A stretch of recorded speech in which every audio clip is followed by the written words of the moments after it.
My fish fam, it's Nikachu, Merfolk Master. We're going to play some Legacy Merfolk today, and I'm going to explore some weird idea that I had in the back of my mind for a long time, but never really played a league with it. Let's play with Soul Lands, Ancient Tomb, City of Traders. There's a lot of other decks playing with the Soul Lands. Why can't we play with the Soul Lands? Let's try them out. I'll give you some idea what the hell what am I thinking about here, all right? So the first things first is that it enables Chalice on 1. That is very, very important. A lot of people say, well, why aren't we playing with Chalice in Merfolk? Isn't Chalice on 1 good in Legacy? Not if you're playing it on turn 2. If you're on the play and you play Chalice on turn 2, then your opponent can have Daze up in addition to Force of Will. But Daze is a big deal. You don't force them to use Force of Will on something like this. On top of that, if you're on the draw, I mean, it's just too late. They're going to get a bunch of 1-drops in play, and then it's very unlikely it's going to resolve. And even if it does, the damage has been done. But Chalice on turn 1, player draw is actually super meaningful, which can only be done between Ancient Tomb and City of Traders. Now, another reason why we can never use these lands is because we're playing with stuff like Merfolk Trickster, Lord of Atlantis, Master of the Pearl Trident. Well, screw them. We're not playing with them today. Do you see a single Master of the Pearl Trident? Do you see Island Walk here? No, we don't. We have no Island Walk here today. Instead, we have beautiful colorless. We can have turn 2 Merfolk. And by the way, this Lord is way better than Lord of Atlantis. It's way better than Master of the Pearl Trident. Trust me. The problem with this card is getting it out on turn 3 sucks. But if we can get it out on turn 2, it is a complete game changer. And also, I'm hoping Tishana's Tidebinder it's going to look pretty sneaky. You know, we go turn 1 land pass. They go turn 1 fetch land. Next turn, we go City of Traders. Make my day, opponent. They crack their fetch land, and then we Tishana's Tidebinder them. It's beautiful. And we'll try Hull Breacher. Hull Breacher is not expecting big things out of Hull Breacher. The card is fine. Now, what do we lose when we go this direction? Well, obviously, we can't play with True Name Nemesis. I think that gets a little too clunky because we have so few blue sources. I think we're only running 11 true blue sources and an extra 2 with Cavern of Souls. And another reason that we can't go this direction... we can't go in the direction of blue cards are also we can't play Harbinger of the Seas, which you can't. You know, it's got its spot. It has its place. It's a bit clunky versus most decks, but against some decks, you're gonna want to see it. It's good versus Eldrazi, for example. I don't really have anything else to say about this. Like, what if we fled out on a bunch of mana? Well, now we have Mindspring Merfolk, which, by the way, is a virtual lord. Hexcatcher, a virtual... Well, it is a lord. Floodpit's Drowner, great card. Silvergill Adept, the card's fine, but the deal is, my ideal situation is we have like 2 blue sources and a colorless source, and we can play like 2 things a turn off of, you know, basically play 2 2-drops in 1 turn with 3 lands. That's the dream here. You might be wondering, why the hell are we still playing with Aether Vial? So Aether Vial still has a place. I don't know, first off, if we should play with Aether Vial. I have had a little bit of experimentation with this Soul Land Merfolk before. I still feel cramped on mana, believe it or not. So I don't mind going turn 1 land Aether Vial and then following it up with like a Soul Land to play Mirror Readery, Tishana's Tidebinder, and Hull Breacher, and eventually dump true drops along the way. You can still get hit by Wasteland. Like, Aether Vial's a great insurance policy versus Wasteland. Sideboard, just making it up. This league isn't even serious. All right, with that, let's get into our Legacy League.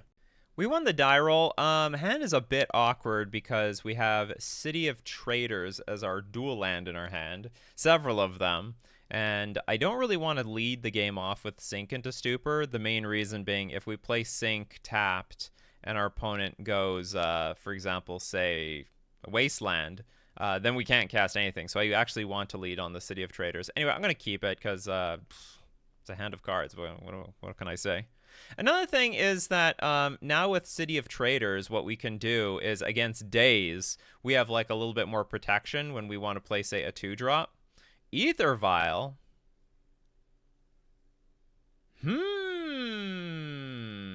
Okay, so Hull Breacher is not... This is Death and Taxes for sure. For sure, Z's got the Orion in there as well. Force Will is going to get a lot worse super fast. Does this card do anything? It just punishes card draw, right? If an opponent would draw a card except the first one they draw, they lose it instead. All right, let's Force of Will this card. Force of Will it away. I guess we're going to play Silvergill Adept next turn.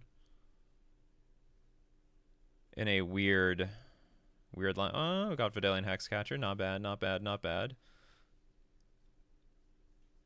I'm going to pay 3 life. Oh. Tap this for mana before. Oh, wait. Oh, I had to play this first. Wow, I'm such a noob. People are probably screaming, Nikachu, no! No, you can't do that! Well, I did it. All right? I didn't say I had experience. I didn't say, like, you know, I didn't say I had a 5-0 with this thing.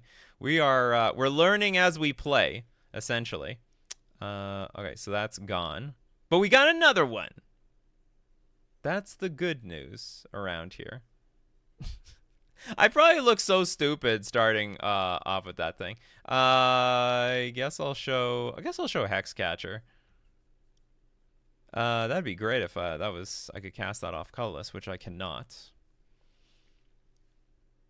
Which means this land doesn't really mean very much here in my hand. It means nothing. Damn, we have no... Tishana's Tidebinder would have been pretty great there. Pretty sure this is a wasteland deck. The Overlord! Gonna mill a bunch of cards. Go get, like, what, a creature? You got a Recruiter? Recruit away. Recruit away, opponent.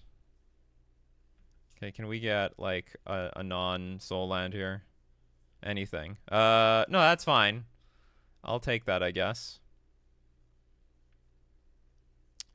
Just wondering. I do need another blue source for this Mind Spring.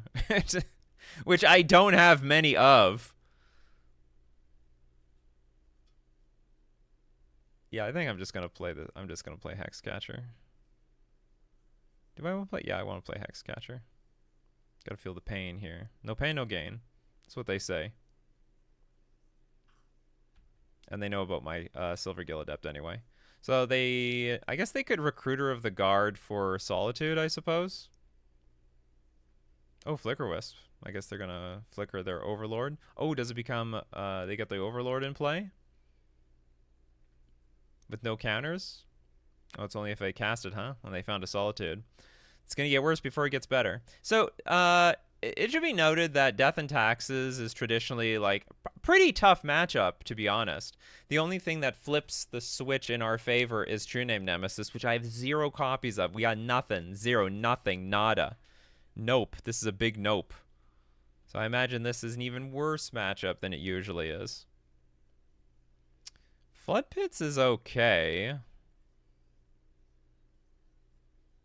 But I have to pass. Some good news is that our opponent did pitch... Oh, they pitched a Containment Priest.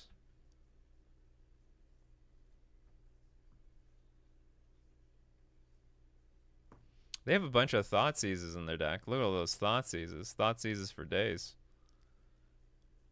So what, they're going to loop this stupid Solitude over and over again?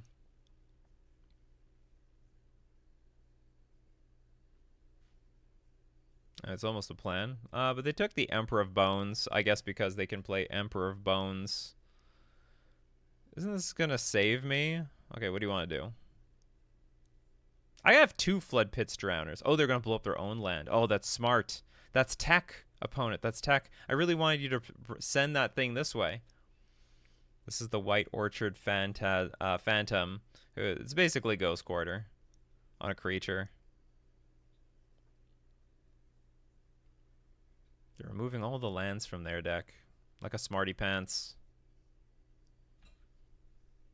Oops, I'm supposed... Okay. Do you know what? We're going to shame scoop here. This is not a very good spot anyway. I could Flood Pits Drowner this thing. Save myself a little bit... a lot of damage and value. What am I drawing anyway? These aren't bad, but I needed more blue sources. I'm a little choked on blue sources. Which is what... That's why I still like Aether Vial. I still like Aether Vial. What do we want here?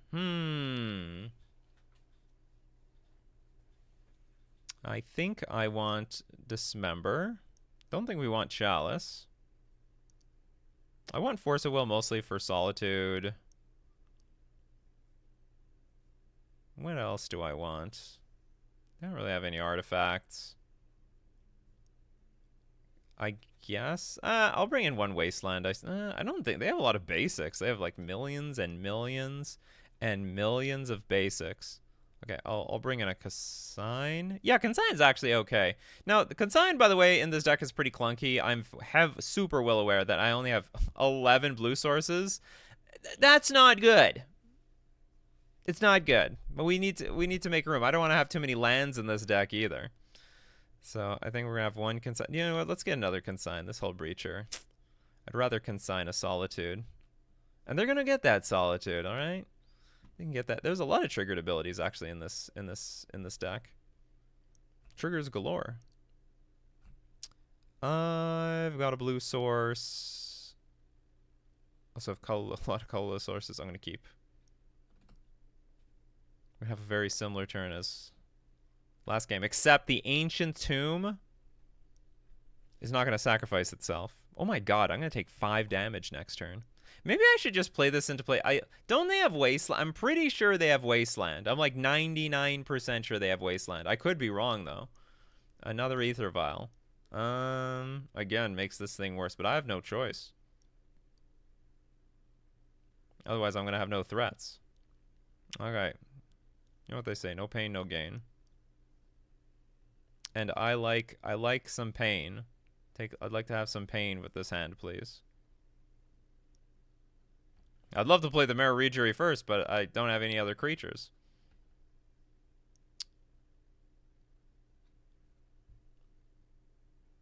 Ha, the Soul Land strategy. I'm really showing it off here.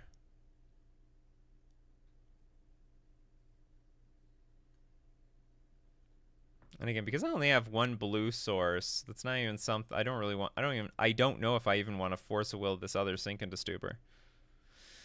Thoughtseize. All right, you can take a look at my hand. Look how pretty it is. It's not bad. It was better before you Thoughtseize me, though. I'm taking so much damage from my mana base. My opponent is taking no damage from their mana base. Nothing. Remember, we're experimenting here. We're just having some fun. I hope there's nothing on one on their Ether Vial. They're going to be forced to play my Flood Pits Drowner. Ah! Damn, that's awkward. Super awkward.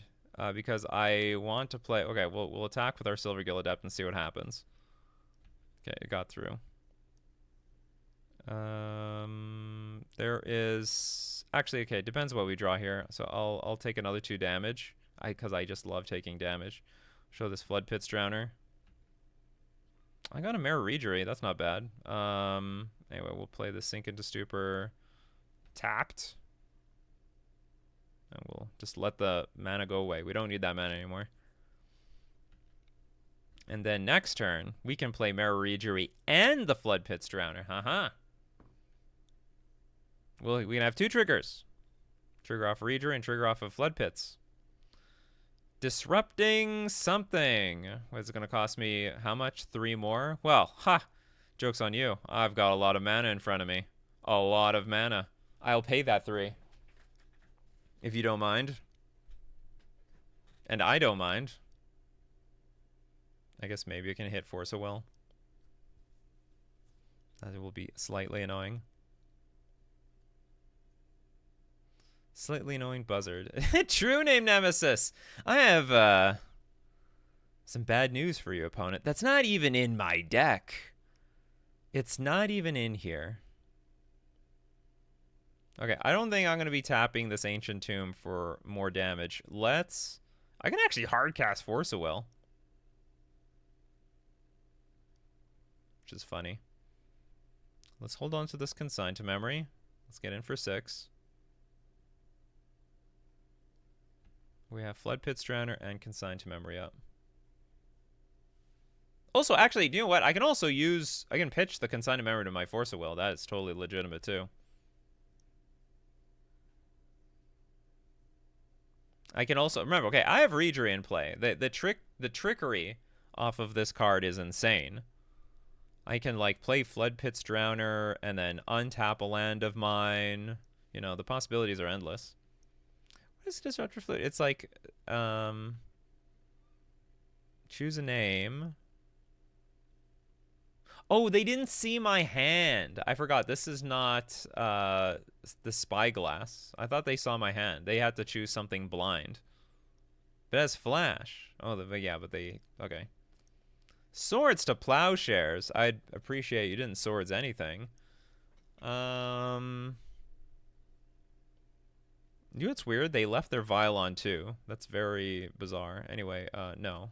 We got to keep our Mare Regery. It's very important. I think end of turn, we're just going to play Flood Pit's Drowner, tap the vial, and then go in for some damages. So by tapping the vial, we force our opponent to make a move with it.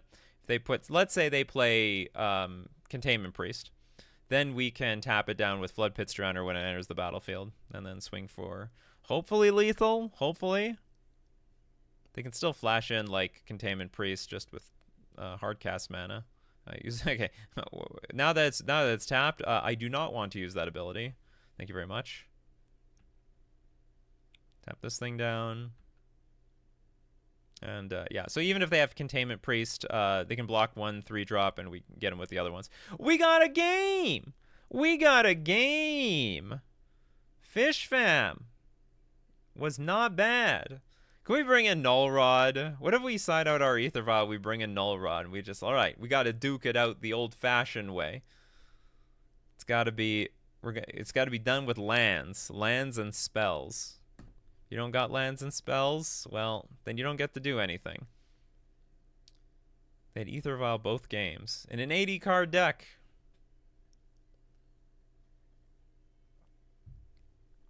This deck is painful. I hope we don't play against Burn. I don't know, maybe the Sink into Stupor is too ambitious. Maybe it should just be basic lands. Or a combination of basic lands and Cavern of Souls. But then I can't play these cards at all. I don't. Does this interact at all? I don't think so. Like, I don't think so. I'll just submit it back. Crazy. If I can win this one match, that'd be beautiful. I don't need to win any. I don't need to win a single match if I can win this first one. We're gonna keep this hand. We have Consigned Member, which can pitch to Force of Will, and we have Ether Vial. Okay, well, we're just going to have to let that resolve. Our opponent will go to 18. They might take our Ether Vial. They might not. I still haven't seen any Wastelands from this deck. Maybe they just can't. They have them, right? You have Wasteland in this deck, right? I swear you have Wasteland.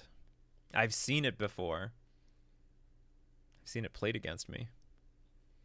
But this is black-white. Like, I'm thinking mono-white. Maybe it's too big of a stretch. They did take the vial. Well, that's great. Three games. I'm not allowed to play vial once. That is interesting, but it doesn't help me anywhere. So I guess we just start off with Island and pass. I guess we're going to save our Sink potentially for Force of Will.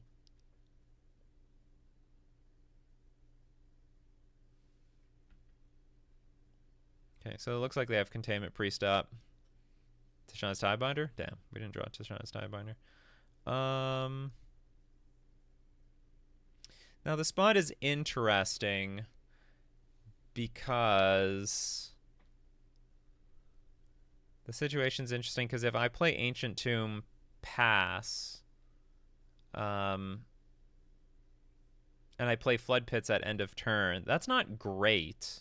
It's not great because when it gets back to my turn, I can't hold up to... Like, if I play Silvergill Adept on the following turn off of Ancient Tomb, then I'm going to have one less spent mana. So anyway, I think I'm going to play Ancient Tomb here. We'll cast Silvergill Adept and hopefully draw I guess a Vial. It's the only thing I can play off of this 1 mana.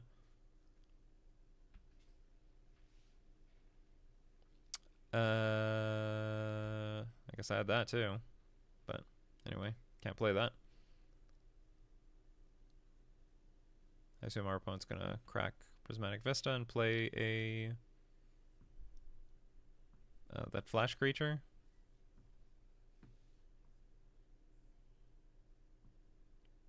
Oh, oh, interesting.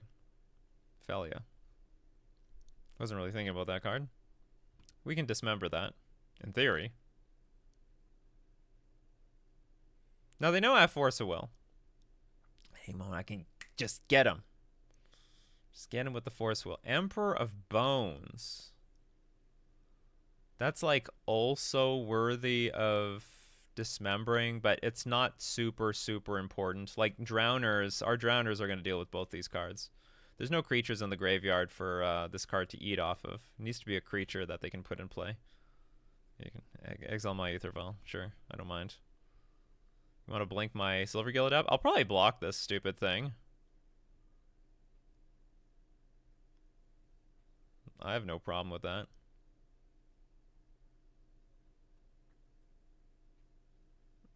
We're going to blink nothing. The effect entered the area. Okay, I'll block. We'll deal with Emperor of Bones later. You gave me the option. Sure. Gave me a little bit of life here.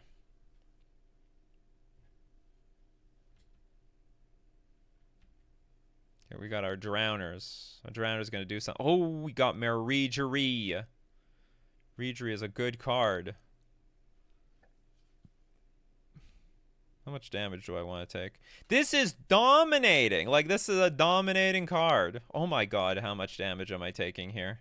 If we go that route. We're going to go that route. We're going that route. Oh my god, I'm going to take so much damage. Oh my god. Another 3. Yes! Yes! Send me to the grave. And I guess...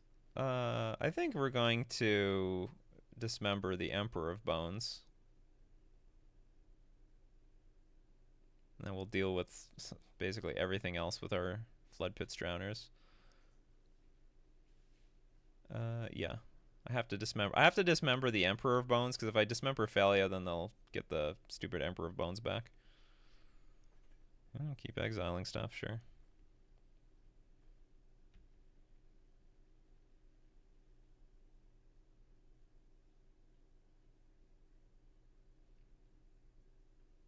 Next turn is going to be very exciting. Very, very exciting turn.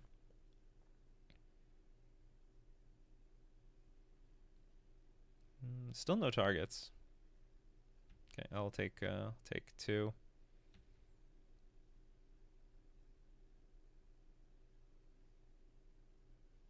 There's like no Restoration Angel, right?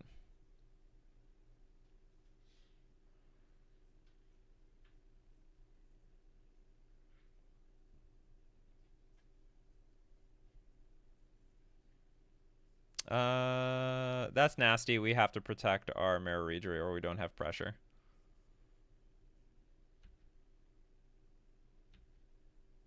But I think we're in a good... we must be in a very good position. That is the money shot, chat. That's the money shot. Okay, so first off, we're going to play our Merfolk, untapping a land. Now we get 2 double triggers. It's going to be crazy. We're going to attack for 3. I think I just locked down our opponent of their, like, just their lands. So upkeep. Can I just go double Flood Pits? I think I can go double... I think I can go double Flood Pits at upkeep.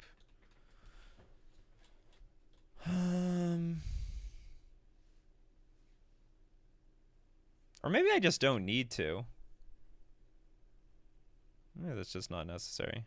Maybe that's just too fancy. We'll keep one.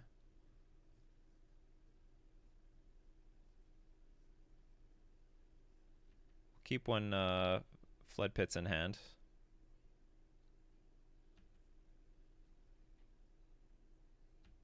Oh, you know, I should have just hit the plains, because if they play another flagstones, they'll be able to recycle this thing. I could have, in theory, lethal on the board, but I don't think it's necessary. It looks like maybe they're going to put Yorion in hand, which in that case, that'd be great. Because I think they're just close to dead. They're not going to be able to cast it next turn, that's for sure.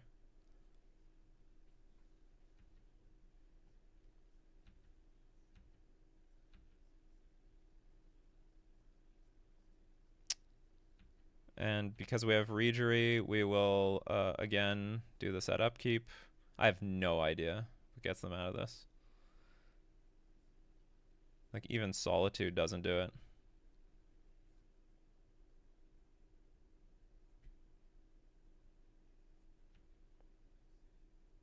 Oh, maybe it does, now that I think about it. Because it can be, maybe it does. So Solitude comes down, exiles Regery. Ah. Okay, wait, do I still attack for lethal? You can gain 3. Why are you eating up this thing? That's insane. So you block this, gain 3. You're still dead. You have to kill off a Regery. Yeah. What are we gonna draw next turn? Ah, we're drawing a Regery anyway. It was over. Basically, if we top deck any Merfolk, then it was gonna be GG. We won! We won a match! I don't care what happens for the rest of this league, and everything basically worked perfectly. All right, let's go to round 2. Here for round 2, we lost the die roll. I think we have a perfectly acceptable hand. It looks like, well, I mean, sometimes I hate having 2 Force of Wills in hand because you have to use them on each other. But we're probably going to go turn 1 Sink into Aether Vial, turn 2 City into Chalice of the Void. That hopefully cannot be opposed by our opponent in any way. My opponent is like, hey, are you the Merfolk, Nikachu? And then I'm like, like, I am. You might be playing against Merfolk right this moment. We're up against allies. Moth, Dust, Changeling. Turn 1. So I imagine... What are they going to do to us? I mean, I'd rather counter something of higher importance. Chalice. Hand's not looking so good, because the Chalice doesn't look nearly as good. My opponent also plays a Merfolk 1-drop. That's nice. So, okay, we're going to play this. Still shock. Get this Aether Vial in play and pass. And then next turn, we'll have the option of turn 2 Mare Regery, or if I somehow think it is still necessary, Chalice on 1, but I doubt it. I have a feeling if this is... I guess this is an ally deck, and I imagine the creatures only get bigger from here. Or maybe not. I mean, I don't know. It could be a lot of... Maybe there's a lot of 1-drops in the deck. Ah, there's the Cavern of Souls. So this has got to eat, like, a non-ally card. If I remember, like, the allies are really weird. This one's on Dwarf. It doesn't change for Changelings. Oh, is this a Changeling? This is just pure Changeling deck? Oh, it's a Magda deck of some sort. We do have Flood Pits. If that matters. Oh, this is a Dwarf, though. So... whenever a dwarf you control becomes tapped... Okay. Oh, okay. There's some sort of weird Magda deck. Make a treasure token. And here's the good news. I can counter anything cast off of that treasure token this turn.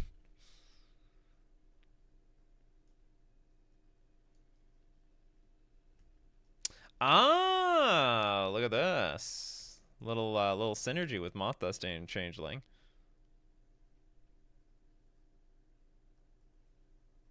I'm definitely forcing whatever the hell this thing is. Oh, yeah. You never know when I'm just not allowed to counter anything for the rest of the game. If there's a world where maybe I want to get this Chalice of the Void on 2.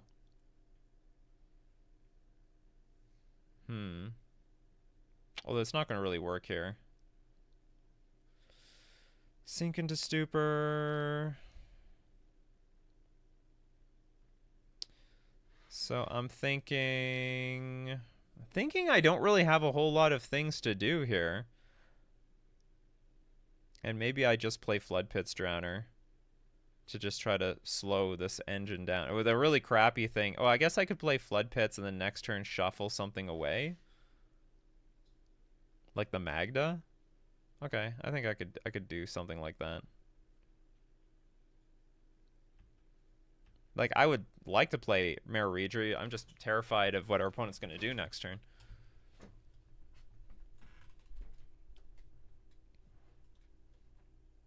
But this is like the card on the battlefield at the moment, so we might as well work to use Flood Pits to get rid of it. What does this do? Costs 1 less to cast for each creature type among creatures you control. Which you have a lot of. It's a changeling with double strike. Okay. And it can't be countered. You can make a bunch of tokens. Well, now maybe I want to play my Flood Pits Drowner on that damn thing. Oh, it does nothing. Okay.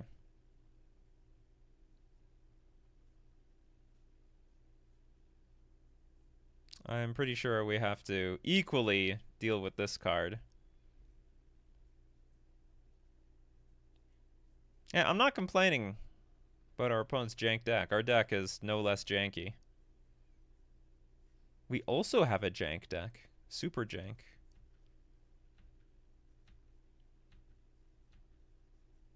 Well, it was going to become tapped anyway. I mean, I guess you may give this thing flying.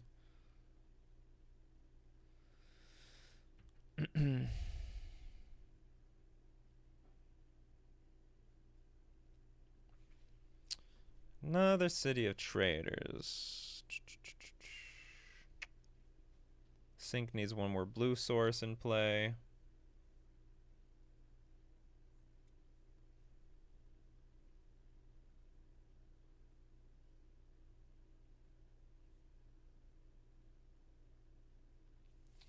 Well, let's bluff them a little bit. Let's attack for 2 and see what they do. If they block, I guess we're getting rid of this thing. They don't block.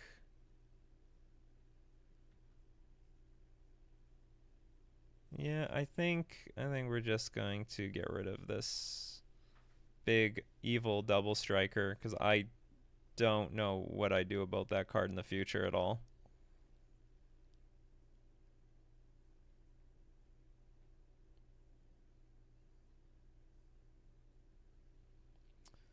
And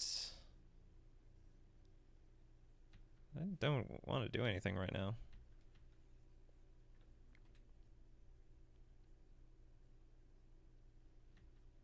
Okay, we're gonna make some treasures.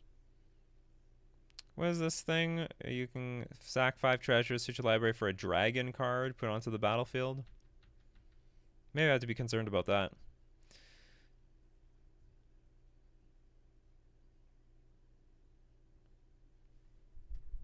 I want to say we should be favored here. I mean, I don't know what else is in this deck, but I mean, if the deck is full of things like Unsettled Mariner and Moth Dust Changeling, then it's going to be pretty clunky. Maybe the more concerning card was that Double Striker card, but this is probably the most annoying from my perspective. It's a Lord. It puts pressure. It's early. It's like ramp. This is maybe closer to one of the more ideal starts. And like I'm guessing there's just one dragon card. Oh no, it can be anything. It's changeling. It's a changeling deck. The changelings are dragons. Okay, let's see what's the grand finisher here. It's gonna come get me.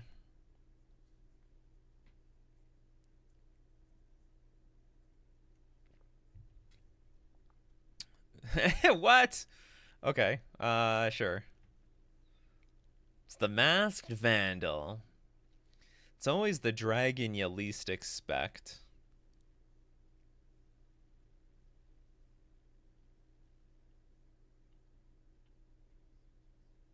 Haven of the Spirit Dragon. Sack it. Return target dragon creature. Or Ugin Planeswalker. Vote your graveyard to your hand. Hull Breacher looks not great.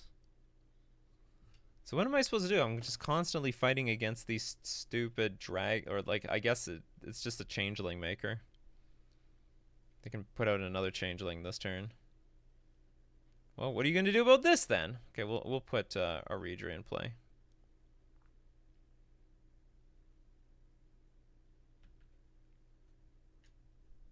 Or no, I guess they can't do it next turn. Okay, so they can get a treasure from the Mass Vandal, but next turn they only have 3 creatures. But if they get one more, then it'll be enough.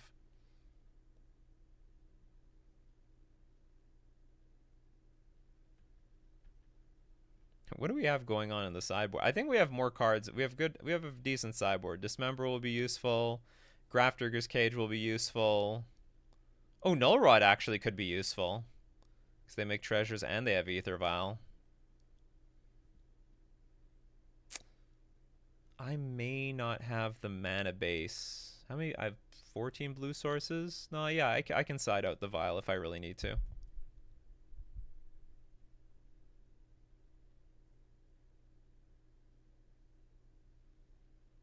Depala. Other dwarves get +1/+1. Each vehicle. I can't remember when. Whenever Depala becomes tapped, you may pay X. If you do, reveal the top X cards of your library. I'm dead. I'm supremely dead. This deck is goldfishing brilliantly versus me. Does the deck draw cards?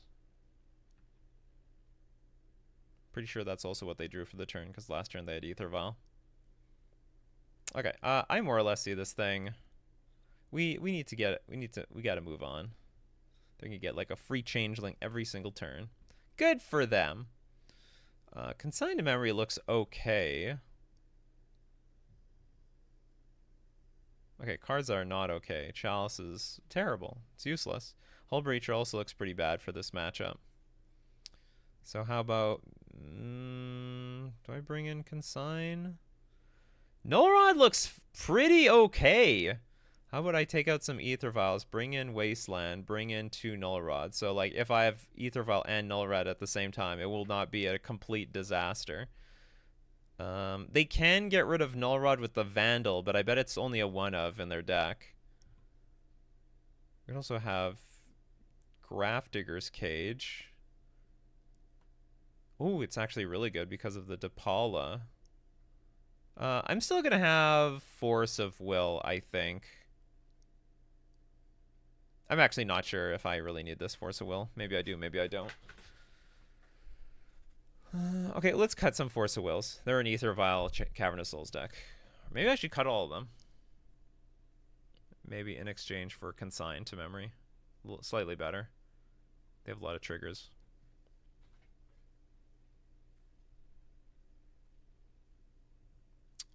Only 2 Aether Vials in my deck, and also no lands. Interesting. This hand is actually okay. It's okay. I'm gonna keep this hand.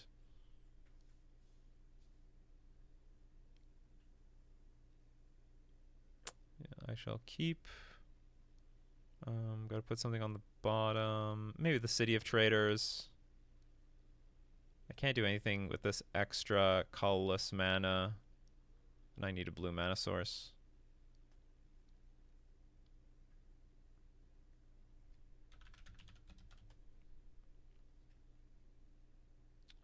If I were to assume, I'm pretty sure we're going to go sink into Mind Spring, then pass. Opponent mulligans to 5. Is anyone prepared for the changeling meta? Is everyone ready for the changeling meta? I guess this is it's a dwarf deck, to be honest. We got Magda and Depala. I guess it's more dwarf than anything else. If there was a creature type to lean on, it's dwarves. There it is. The dwarfs are back. A black dwarf. Oh. Can't be blocked.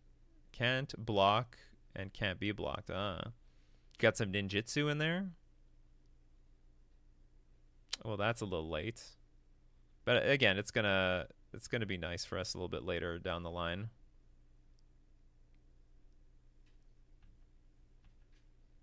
least, you know, so like I'm grateful that we drew the blue source at all instead of not drawing any blue source. And that'll be 2 extra cards for us.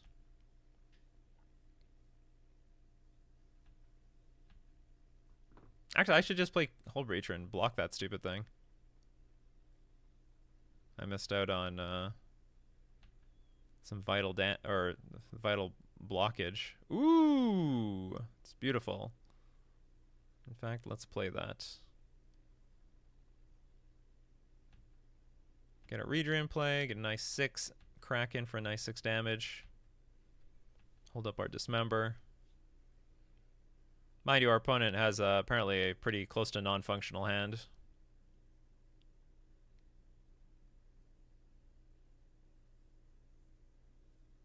The Moth thus changing. You're back.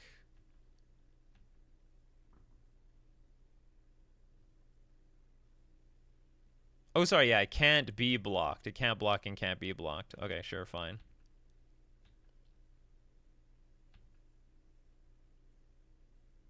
Tishana's Tidebinder is nice.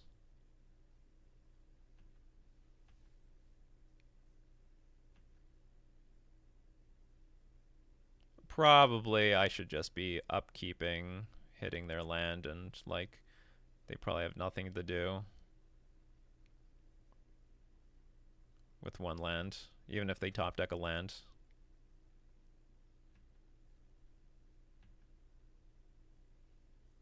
I have nothing to do with this trigger.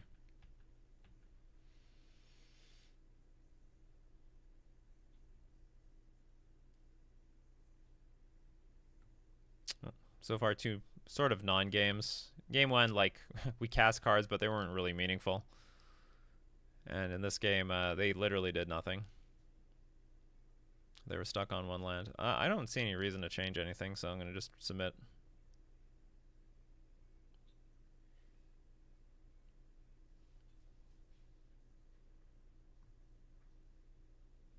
You could argue to bring maybe like 2 Force of Will on the draw, because you're on the draw, but they're probably a 4 Cavernous Souls, 4 Aether Vial deck. Although hitting the Aether Vial is not terrible. On the draw, that is. On the play, it's ugly. This is a 1-lander of our own. We know how our opponent lost. Okay, they are going to keep 7 cards. We're going to mulligan. I'm going to keep it. And I guess it's tough. I sort of want both these cards. Maybe I don't need Reejery because I have so many Hex Catchers. Okay, I'll get rid of... Reejery seems good. Especially with all these flash creatures. Okay, so cards I'm definitely keeping. Land, Vial, and the Mind Spring. Because this is just something I can put in play no matter what, if I draw a land or not.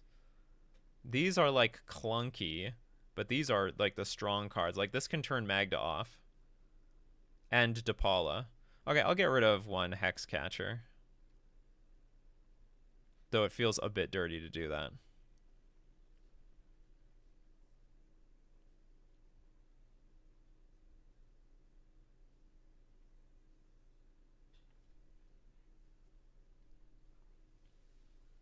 But we remember, we got a bunch of soul lands in our deck. What we need to do is just draw 1 soul land and we're in business. The Changeling is back. 1 soul land. Business. Soul land. Business. And actually, with these Reejeries, it'd be super business. Unless they get the Unsettled Mariner, then that would be awkward. Then, I mean, we could still go off with Reejery, but it would be more like going off just by ourselves. There's the Unsettled Mariner. Okay, so like basically Reejerying our opponent's stuff is turned offline. Okay, land. I wouldn't say we need this land right now, but it would help a lot. Okay, well, that's not the land I wanted. Prefer a soul land to get like a Reejery in play. That'd be super cool. But that's the land we get.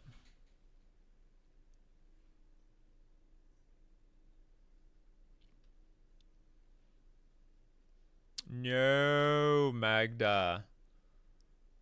Magda's here. Okay.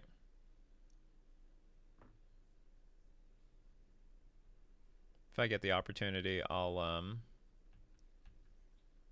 block one of these damn things. I guess Unsouled Mariner, and then make sure it dies with Hexcatcher.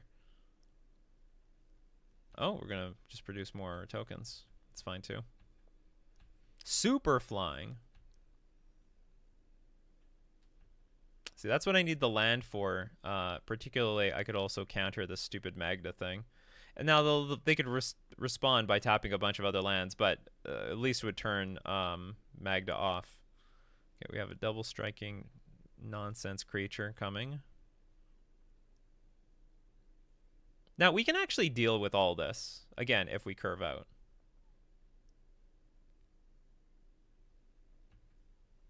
Oh, we're not done yet, are we? We have more things to cast. This is like Affinity.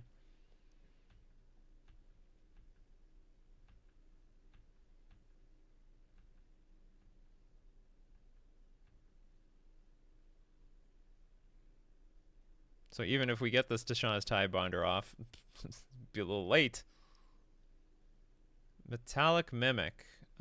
Okay. It's very late. Naming Dwarf. But they can start getting dwarfs every single turn soon.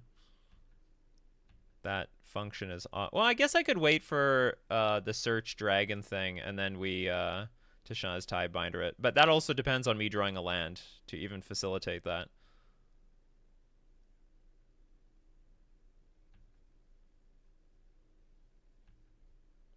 Okay, land please, or my hand does stone nothing.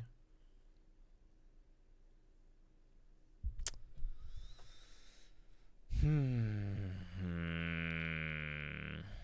can pump up my Hexcatcher with Mindspring. Well, I think we're gonna lose. We beat Death and Taxes, but it looks like we're gonna get done in by the Changeling deck. There's no shame getting beaten by the best. Is there anything I can do? Not really. My Hexcatcher! Where's that Hexcatcher that I threw away? Would it help very much here? Not really. I mean, I could attack, but they have the option to block if they really want to. Block and make a treasure. Well, I'm not blocking.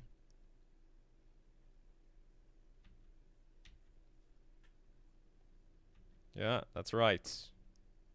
You be scared. You be very, very scared. Okay, let's see if we can get... see if we're lucky to have another turn. I doubt it.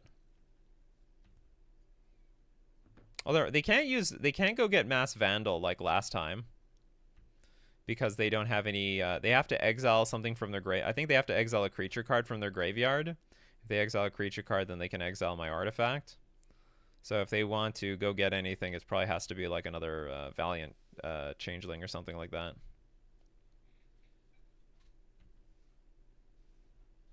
Okay, I got a lot of auto yield some of these triggers at the moment. I am going to force them to kill me. They don't have lethal on the board.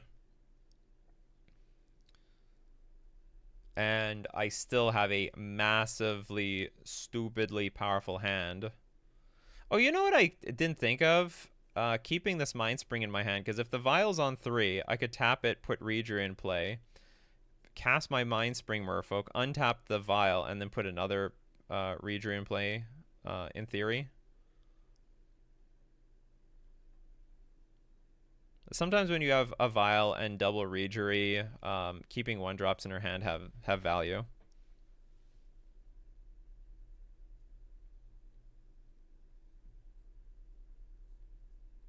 So this is like, if we drew a land, I am like almost certain we just blow our opponent out here because they activate this, and like I don't believe this.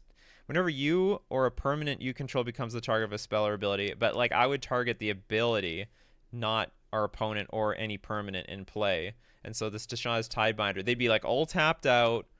We counter this thing. Magda gets turned off. This is an actual dragon. When it enters, gain control of all dragons and untap them. All right, you have them. Oh, you're gonna attack with all of them at the same time? And then, like, if I Tishana's Tidebinder that, then we get to attack for, like, a good chunk of damage, and they're still behind by, like, a good chunk, in my opinion. Okay, what can happen here? 7/7. What's going on here? Flying haste enters. The dragons you control have haste, but they're not attacking. I'm only getting hit by a 7/7. Okay, that's fine with me. Okay, we're definitely going to take the vial up to 3.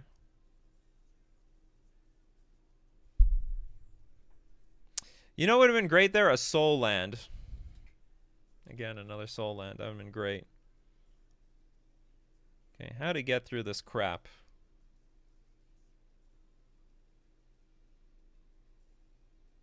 Well, I technically can't attack into anything. I do believe that we are in, to some degree, some chump block mode. I can empty the entire hand, though. So we're just going to pass. Oh, I guess the creatures are left untapped, maybe to make treasures, but they could attack last time anyway. Oh, I guess they were afraid of what I had on 2. Oh, what's this? Flash changeling? Oh. Okay. And everything has shroud.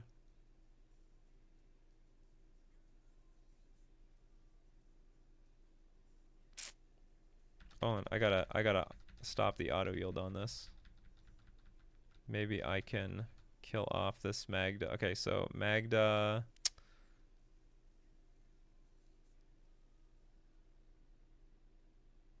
So much damage is coming at me in the air with 7, like a good chunk of damage.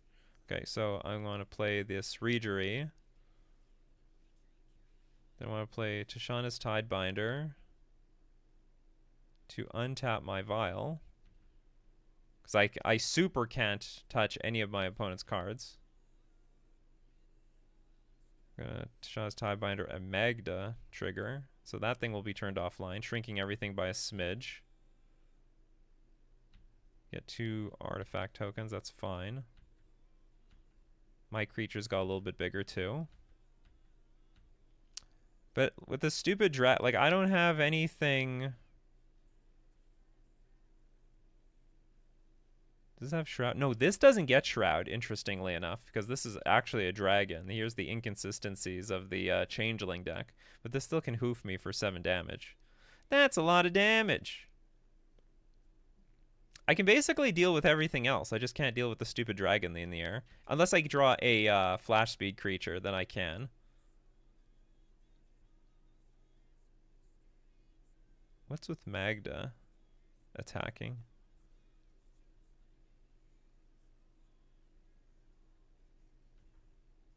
I guess there's another Magda coming or something?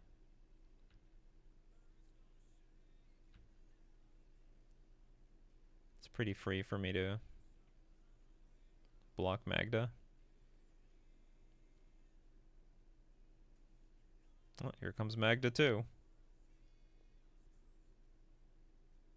Yeah, I guess there's like no room to play a second Magda and then tap the old one. Okay, Magda 2 is online. Slightly bigger too.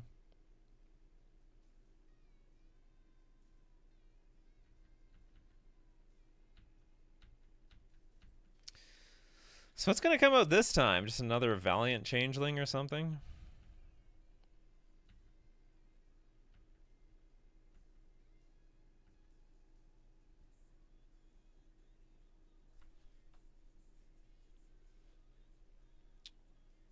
Well, I can't do anything about this one.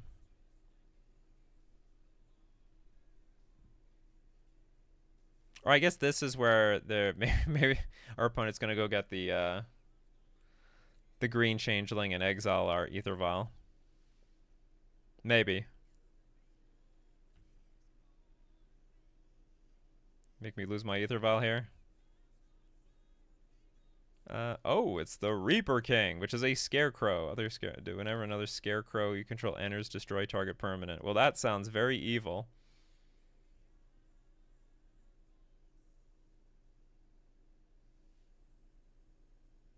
I don't want you to destroy my permanents at all. Another changeling. Yes. Oh, that's going to destroy some sort of, probably one of the lords. Oh, you want to blow up my vial? I think you should have went for a lord, but whatever.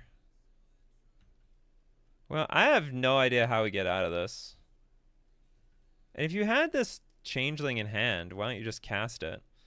Activated abilities of artifacts can't be activated. Well, hot damn. Although, does that even do anything here? Sacrifice 5 treasures, because the activated ability is actually a creature. I actually needed a random. How much power do I have in play? I needed like a random creature. What if I had like Flood Pit's Drowner? Would that be lethal? Because there's only one block that they could make, and this is like 4, 8, 4, 8, 12, 15, 19. Damn. Because I can. Oh, sorry. These have Shroud. I forgot with the Scion. So I would tap 2 things with Mirror Regery, and I guess I would just die. I think I'm just gonna lose here, right? I don't have anything else to do. Attack with everything. I think that's game. I'm at 5 life. I could try to draw something with my other card. I can't even get through this thing.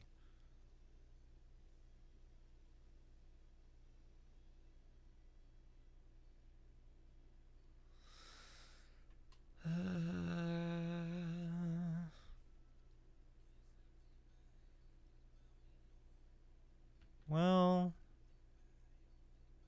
let's attack with everything and see what happens. I do have a Mind Spring.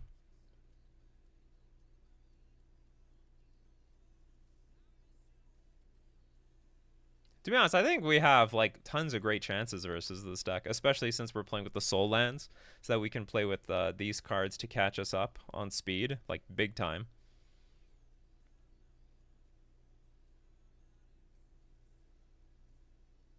I don't think these blocks are great. These blocks are a bit silly.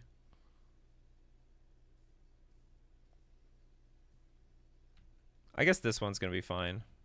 Yeah, I'm just gonna die. Like I'm gonna die to everything. Ooh, we got the Flood Pit's Drowner a little bit too late. What happens in the end? Yeah, that thing just ate something for nothing. Yeah. Alright, good games. Changelings get me. The Changeling Fairy Scarecrow Magda deck beats Merfolk yet again. Alright, that was round 2. Let's move on to round 3. Here for round 3, we won the die roll. Our hand has just a bunch of air in it, so we're going to mulligan. It's a lone Silvergill Adept. No other creatures. This hand is great. I like the look of this hand. I think we're going to go Ancient Tomb, turn 1 into Chalice on 1. We're definitely going to keep this. I'll get rid of the City of Traders. Maybe I should only have 3 City of Traders in my deck. Let's hope this Chalice on 1 screws our opponent. It's not screwing us very much right now. Yet. Our hand is decent. Mountain? Mountain? Simian Spirit Guide. Painter Servant. Okay. You're going to name Blue. They think that we are a painter deck. Well, sorry, a mono red stompy deck of some sort. They could not be more wrong. Okay, let's play Mirror Regery.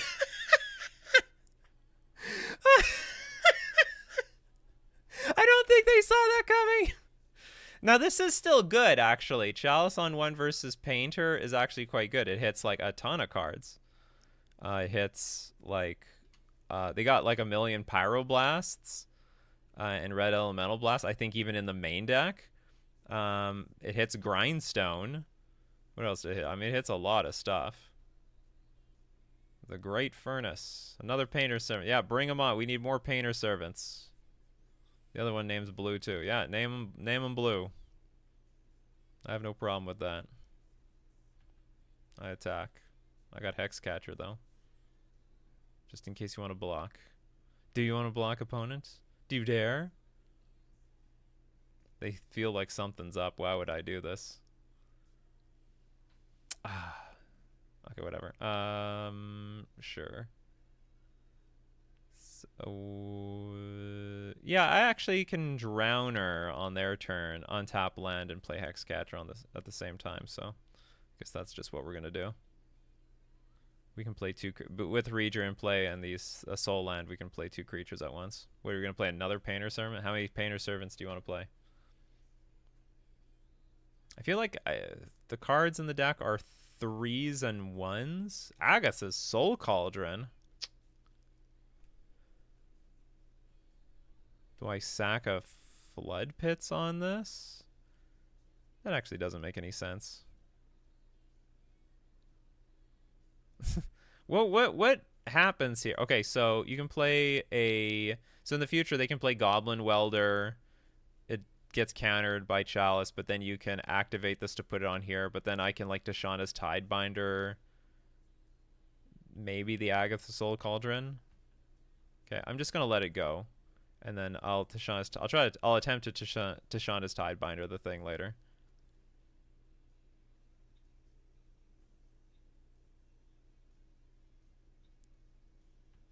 And if you want to attack, go for it.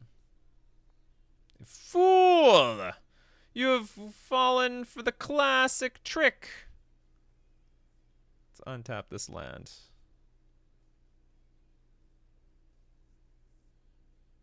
I'm going off. Oh my god, I'm going off with this deck today.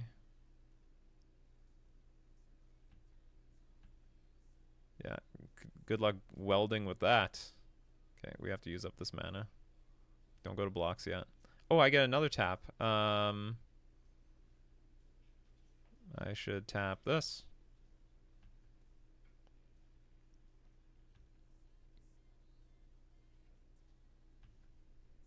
So they can't eat the Painter Servant.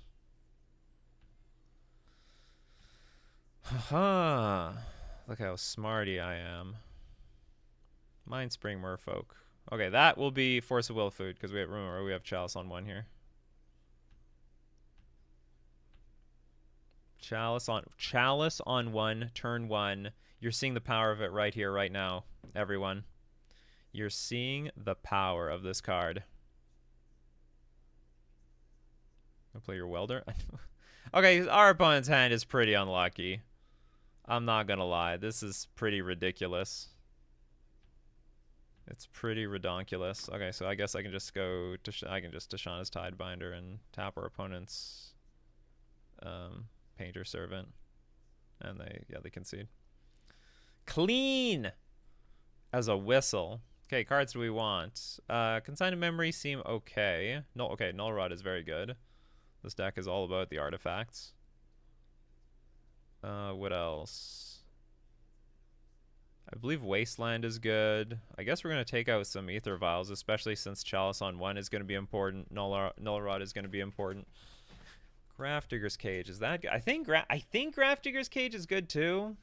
But on the other hand, it trips up against Chalice on 1. I'll bring in Dismember. What do we not want? Pretty sure... Well, Chalice on 1 is so important, maybe we take out some Mind Springs. But then Hull Breacher is not very good either. No, we have... Okay, I can keep some Mind Springs. We have Cavernous Souls.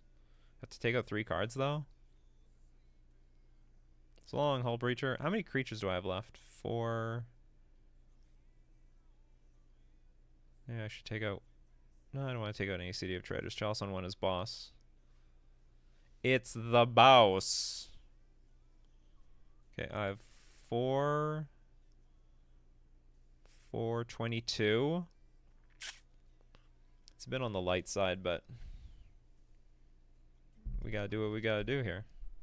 Maybe we keep them all. Maybe we keep all the Mind Springs, because this is like a card draw engine.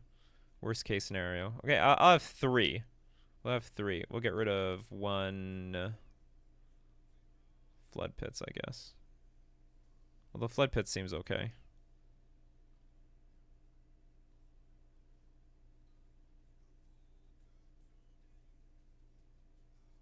Okay, we'll just go with this. I want Wasteland for their Urza Saga. That can, like, win just by itself. It's very frustrating.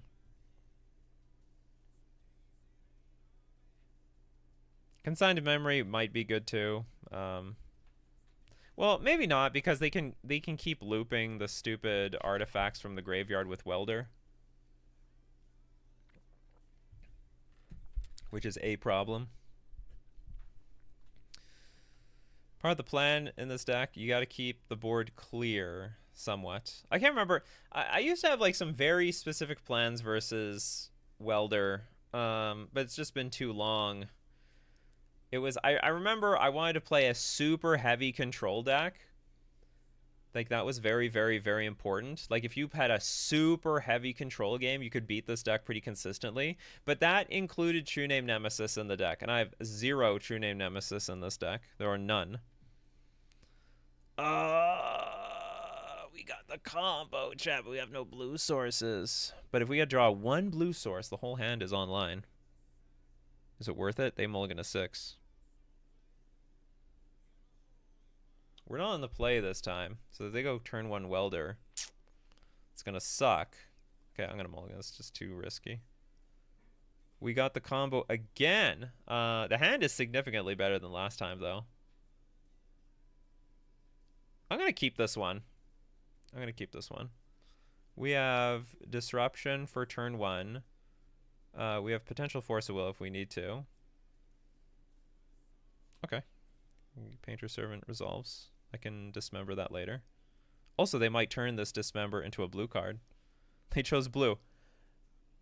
That's gotta be a mistake. It's got to be a mistake.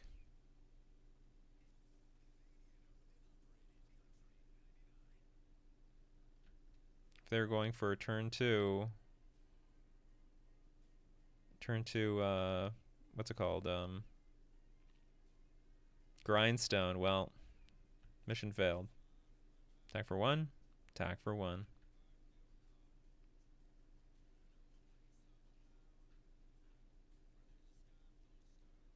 No land, but that's not bad. This is an artifact. They showed us an artifact land last time, didn't they? Exert. They want to exert a creature that they have? Sounds scary. Okay, let's just play Null Rod. I'm an artifact control deck now.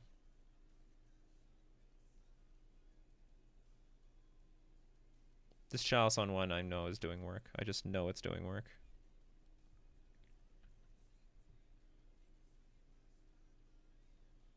Painter Servant Beatdown. Maybe another one? Oh, this has Unearth. Enters from your graveyard. It has double strike. When it enters from your graveyard, you may discard your hand. If you do, draw 3 cards. They're not too far from that.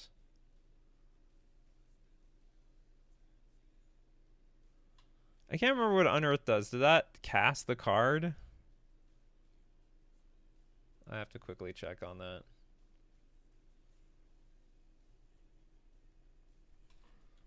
Unearth, MTG, mechanic.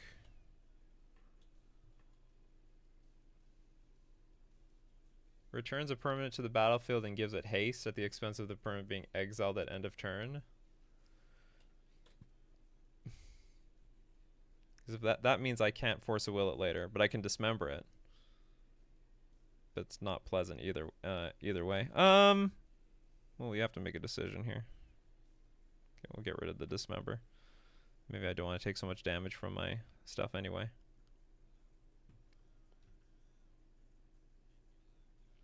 Okay, we got it's a very painful land. But we'll take it, and I guess we'll play Rejury. We're a little naked. Just a smidge naked. I don't got my Force of Will in anymore. But, I mean, I don't know what my opponent can do anyway. Play another one of these things. Blood Moon! Non-basic lands or mountains. Okay. So, we do have basic islands, if we can draw them. Well, it's a good old standoff, and I don't think we're gonna win that standoff. It's funny. Everything's blue, yet everything's a mountain. So our opponent's like a little bit closer to casting this card. And the moment we draw that island, we're in good shape. Double strike. See, things would be different if I had an island in play. Then I could be like, okay, that can resolve. I will just tap it every turn with like Hex Catcher and then Tishana's Tiebinder, right? Anyway, I can't do anything about this.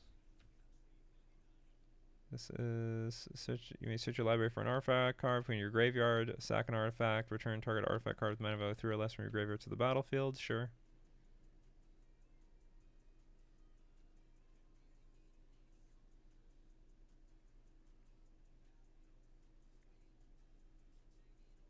I think the idea with this type of card is you would go get your Phyrexian Dragon Engine, because that way, like, that gets around the Null Rod, right? Otherwise, all the other artifacts are things that you have to activate. Phyrexian Devourer. Put the X counters on this thing. I thought that was a meme card. That was a meme card.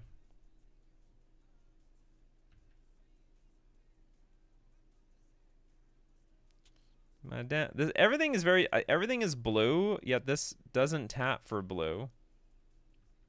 Very awkward.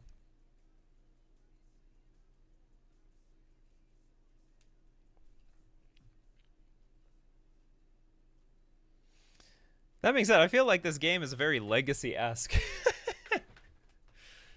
Our opponent is way less... Oh, destroy target artifact. Well, I should have put my other chalice in play then. Like saving this chalice for nothing. Alright, you got a turn to do something. Maybe play Pyroclasm or something. I got another chalice. I have just nothing to do with my mana anyway. Yeah. I feel like conceding here, but it's just not a correct thing to do. Oh, they countered that. I thought they were gonna blow up my Mare Regery. Well, we have another chalice. If it matters. Make this one red. Why are you choosing blue? I have Force of Will in my deck. This is preposterous. Oh, you're sacking it anyway. But still, you could like name red. You don't have any blue cards in your deck. There's the Grindstone, which is still offline because of this card. Okay, I desperately need to find an island here, or we're going to be dead super fast to this double striking nonsense.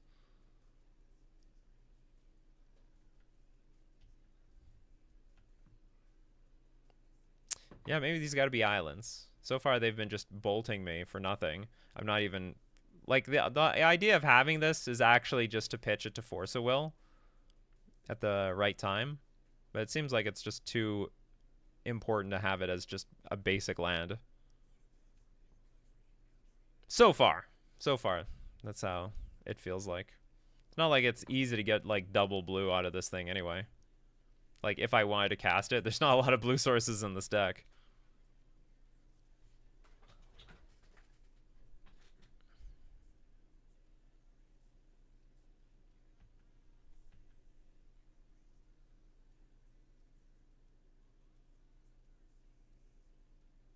Here come the dorks.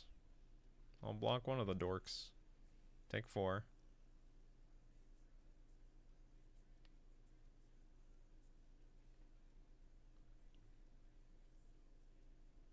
I'm calling it. If we draw a land, we win.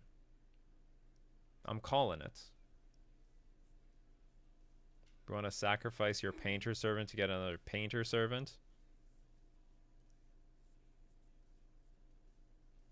And it's good that we have this thing in play. Oh no, you can get the Devourer. What does the Devourer do? Oh, for a brief second we have normalcy. Still naming blue. Alright. Take 4, go to 4. I don't know what the Devourer does. Exile top card of your library, put X +1/+1. Is this like a Thassa's Oracle thing? I'm gonna get overrun by these random freaking engineers.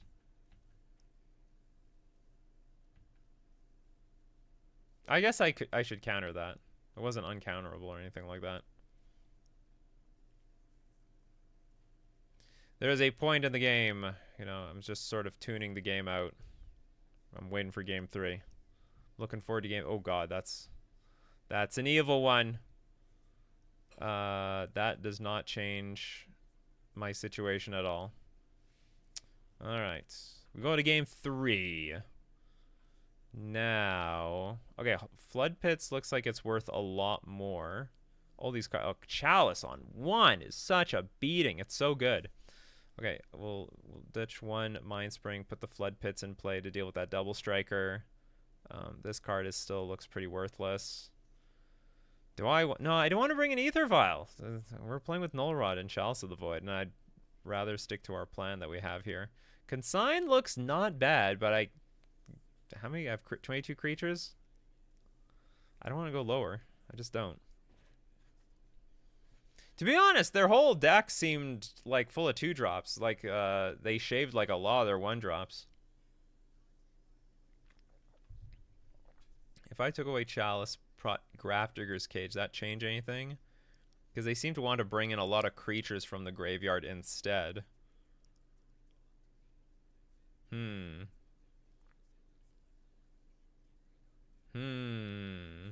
Oh yeah, the idea of going blue is that their the Pyroblasts have more targets. That's the trick. That's the idea. Okay, islands. You're actually super important in this game. Way more important than I would have figured.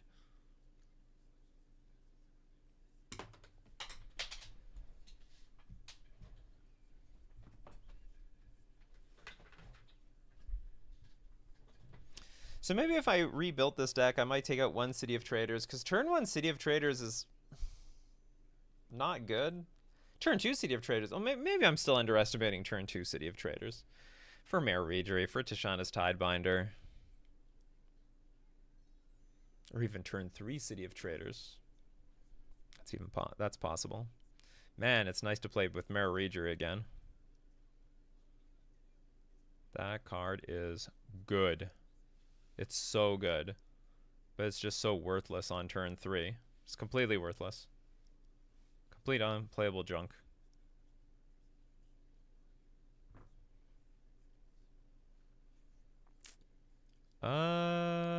This hand is very close to I don't have enough lands in this hand. Mulligan.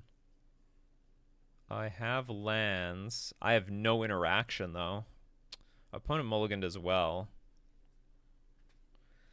We can go turn 2 Reejery. And I'm still weak to Blood Moon. Can't really change that by much.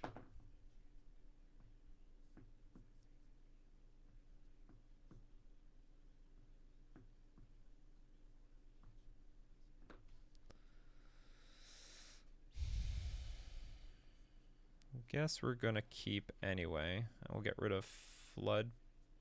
I think we're gonna get rid of Flood Pits Drowner.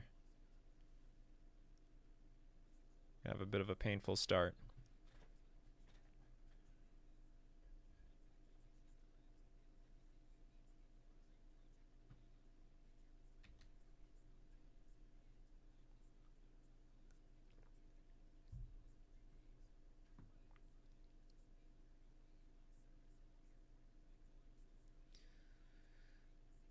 This is like a hand that really depends on just goldfishing our opponent, which not very confident in doing. Confident is going to work.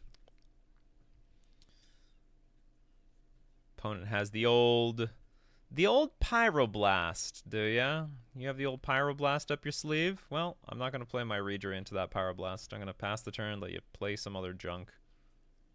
And then I will make a decision what to do afterwards, and I guess that decision is going to play Hexcatcher.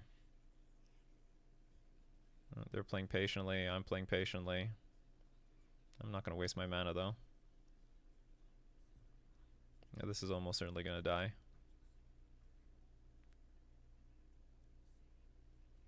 Yeah, okay, that's fine.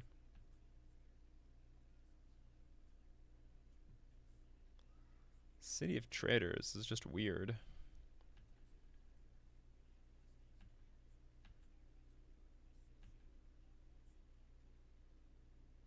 I guess I'm going to play it, though, and pass.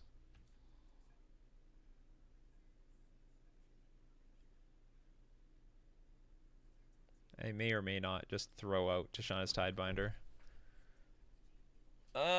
You really had to do that again. Again, opponent. Okay, let's tap this for a blue. Let this resolve. Did they have to? They pitch a Simian Spirit Guide? They did. Damn it. Okay, so I guess we're just gonna lose here. Come on, island. For justice! Well, that's not useless. We have a clock. The clock is on. We also get to keep our City of Traders.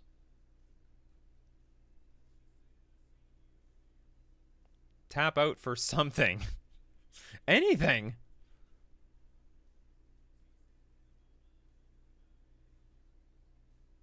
If I know, I'm not really familiar what these lists look like right now, but if they don't have that many one drops, I guess the Chalice plan is just a bit stupid. Like, it's only playing around, it's only hitting like Pyroblast, and I guess they can keep one Grindstone in their deck. Oh, Chalice on one still seems very appealing to me, but I bet they could sideboard around it.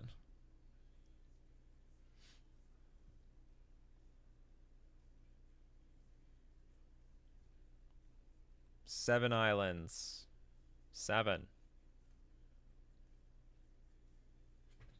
I'm not used to being Blood Mooned out of the game. Oh, I have to counter that, that's for sure. No choice. That's a super evil one. That's an interesting draw, too. Alright, we have 3 more turns. Lotus Petal, sure. You have something to play off of that many. Choose a card. Sure. I guess they're going to name Force of Will again. It's like the only thing I can play. But, like, it doesn't change anything, right? I have 3 mana.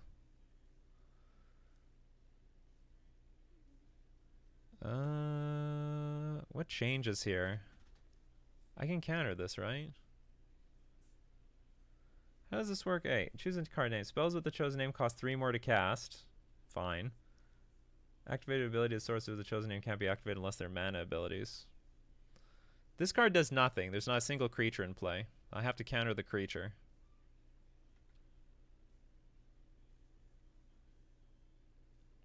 You gotta be kidding me. You gotta be kidding me.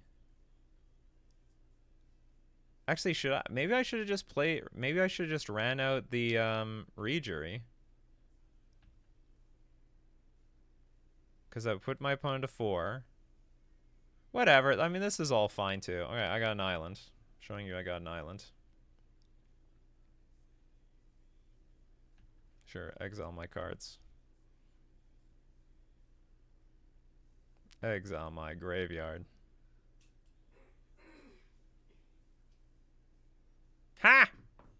We won the match! Even through Blood Moon. And we drew an island when it was useless. I'll take it. I don't know why they conceded here. I don't have lethal by next turn. I guess, oh, maybe they assumed I was just going to flash something in and they were going to die. All right. That was a very legacy game of Legacy. So I'll see you in round 4. Here in round 4, we won the die roll? Did I win the die roll? I guess we won the die roll. Okay, we won. I thought I lost the die roll. Okay, we have a vial and cards. We're going to keep it. It's a very regular-looking Merfolk hand. Our opponent mulligans to 6. Very regular-looking Merfolk hand. But I didn't mention this during the deck tech, but like this deck is so vulnerable to Bowmasters, which is still super prevalent in Legacy. You're up against a Bowmasters deck, you are screwed. There's nothing else to say about it. Force of Will Bowmasters at will. And then hope they don't reanimate it. We're up against some sort of blue-white control. Maybe. Hull Breacher hopefully just gets them. They're definitely not going to see the first Hull Breacher, that's for sure.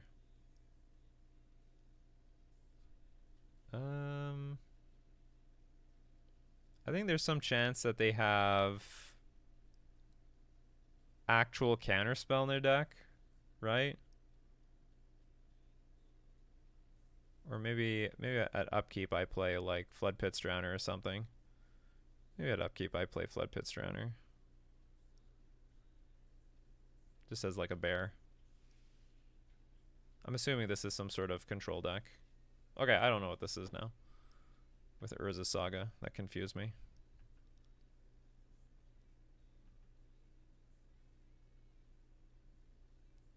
Another Vial is terrible.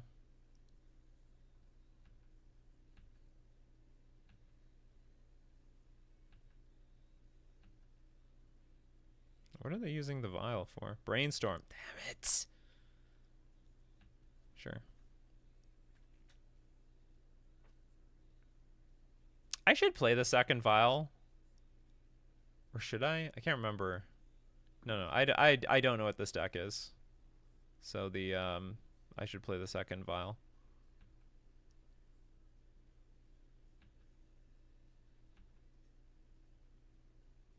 I have no idea what the hell what I'm up against here.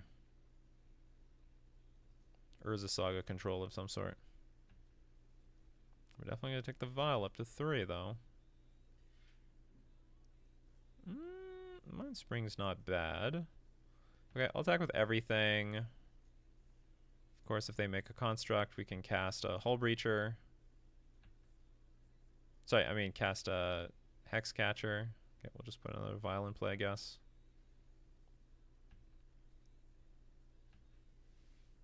And we're just going to have to deal with some constructs. Ooh, and you miss a construct token. My god, it doesn't get better than this. Does not get better. And I think they have to put 2 cards from their hand on top of their deck. So they're like, what, they're going to lose 3 cards here? So I get the treasures. Oh no, hold on. If they would draw a card except for the first one, they draw on their draw steps. Instead, you create 3 treasure tokens. Yeah, and they lost 2 cards.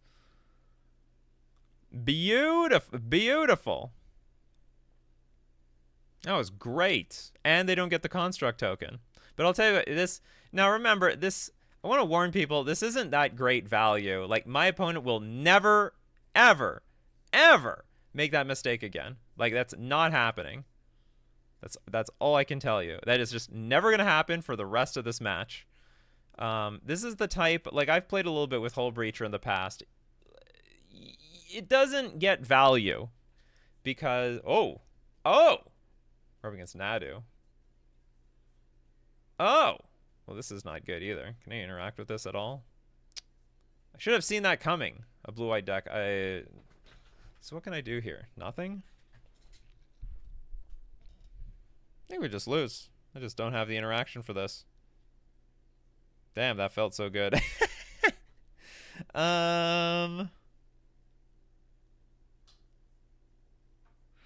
So the combo is they're going to mill their entire... Oh, no, wait a minute. Wait. Yeah, they mill their entire deck, but then there's going to be an opportunity to do something with Hex Catcher, right? Because they still have to do, like, a Dread return.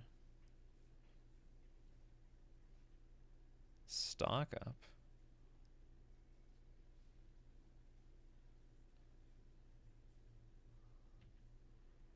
I think I should just let my opponent do whatever they want. I can't interact with any of this. Okay, Narcomoeba comes back. And then what ends up happening is, I guess we have to sack a bunch of creatures.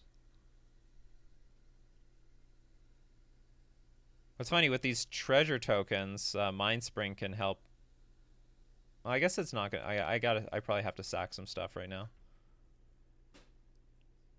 So here's the Dread return. So they have to sacrifice 3 creatures to actually combo off. No, but if they go for it, they're just going to lose. Yeah, I'm just going to combo with, like, the creatures I have in play. Because it's not... They can't interact. So they have nothing in their library. They're just hoping I don't see my Hex Catcher line. They have 2 mana up.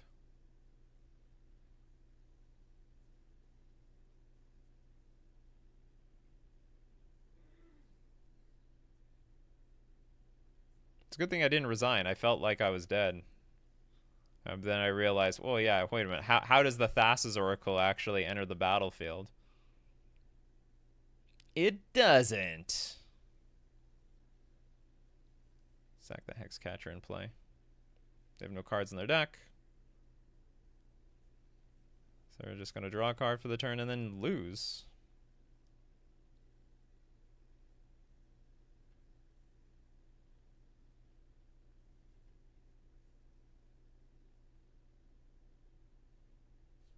Pass the turn, opponent. I pass the turn to you. What would you like to do about it? They're playing on just to see if I'm gonna play something from my hand. Okay, we're up against Nadu. Don't remember what's good in this matchup. Oh, my opponent says whoops. Yeah, whoops. It's not bad. Is Hull Breacher gonna be good? Probably not. It hits Brainstorm. It hits... I mean, like, maybe it'll be fine. Tashawn's Tidebinder is definitely good. Silvergill Adept is going to be probably dubious. Null Rod might be good. Because that hits Shuko. Oh, no, but it doesn't hit the Riders on Core. Okay, hold on. Dismember is 100% a card that we need in this matchup. And I believe Wasteland is also good because you have to hit the...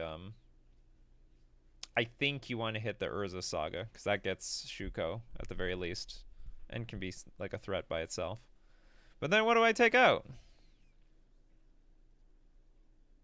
Chalice. Chalice is not that great in this matchup. Or wait a minute. Yeah, Chalice is just not going to be that great in this matchup. Or wait a minute. See, I've never played with a deck with a bunch of soul lands before, so maybe Chalice has more value. That's the big difference.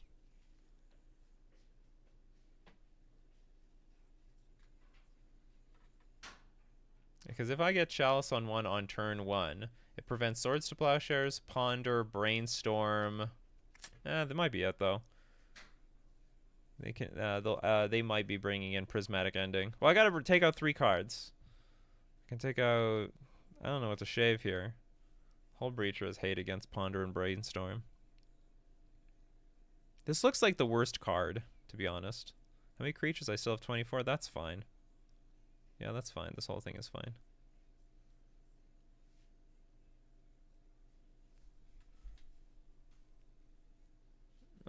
Our hand looks good. I like this hand. It's a bit aggro. It's got a little bit of interaction. Opponent starts off slow. Dumps Brainstorm. Why are you dumping Brainstorm, opponent? Why are you dumping Brainstorm? What's wrong with Brainstorm? So I'll start off with Island. I believe... Oh, and maybe I should start off with Cavern of Souls. They're still a Days Force of Will deck. Nomads on Core, sure. I don't have anything to target, so might as well pick this stupid thing off.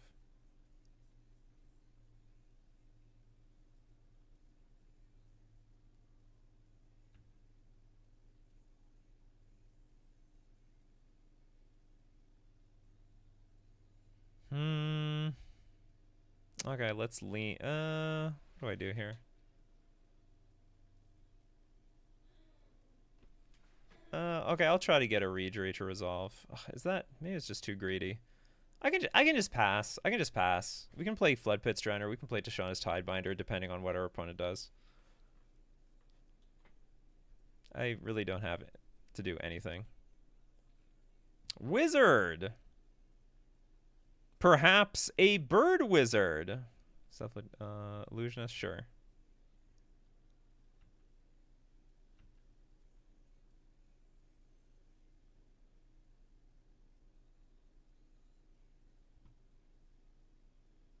Do you have a win next turn? Okay, I guess we're gonna go with the Flood Pits Drowner.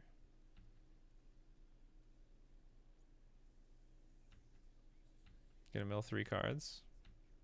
Mill some good ones. Ooh, I milled a bunch of Nomads on Cores. Those were good ones. Oh, that was a great draw. Okay, so we can play Silvergill Adept here. Okay, let's attack with our Flood Pits, deal 2. And then I'll shuffle this stupid Cephalid nonsense.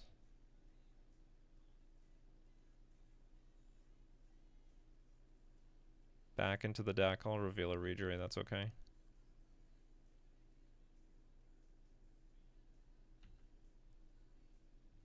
Got a Mind Spring, that's okay. Actually, that's quite nice. We can cast that plus a Rejury next turn. If we draw a blue source, actually, maybe we can cast 2 Rejuries with this Mind Spring, because we can tap the Soul Land, play Mind Spring, untap the Soul Land, and then cast another Rejury. Or hold up Tashanda's Tidebinder. What's in our opponent's hand? Feels empty.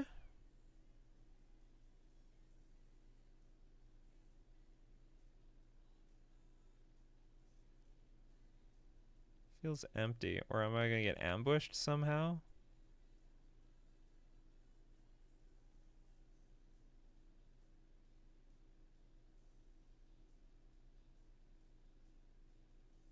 Something creepy is happening here.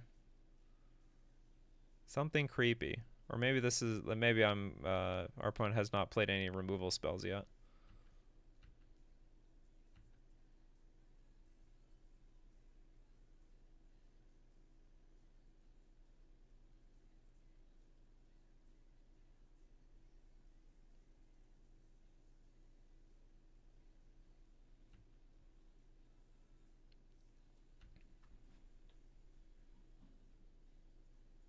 It's going to hold up to Tashanda's Tidebinder, I guess. Pithing Needle. It's probably going to hit our Vial. Like, probably. But if it doesn't, like, if they go after Wasteland, you know what? I think we should just let it do it. And we get to keep our Vial. Yeah, okay. They're going to go after a Vial. That is fine.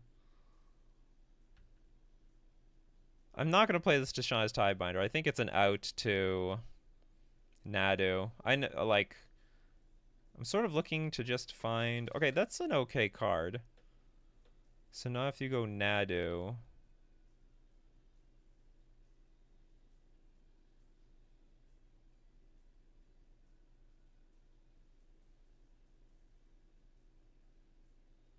Having trouble...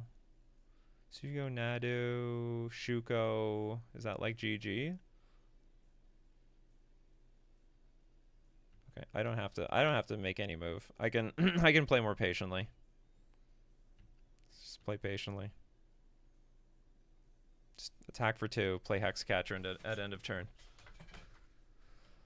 But I am fortunate that I have the options to do what I want. So end of turn, I'll probably play Hexcatcher and then just keep considering it.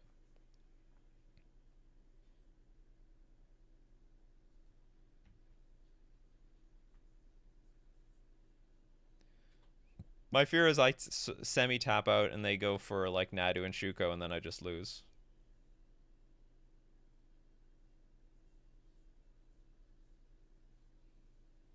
Okay, Cephalid Illusionist. Sure.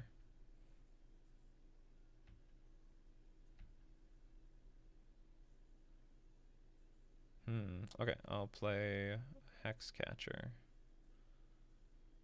Probably the most important thing in the deck, I suppose, at this moment. Oops, what the hell I do that for? I'm supposed to tap like a Wasteland.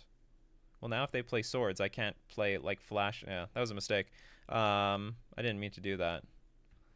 I didn't mean to tap this. I meant to tap the Wasteland, and then I could flash in Tashanda's Tidebinder and sack the 2 creatures to protect my Hexcatcher. Because I do think they're that important. Okay, so now we are a bit at the whim of some random card our opponent plays. Is this a wizard? It's not. It's a soldier. But there's only one left in the deck. And I can't use this card either.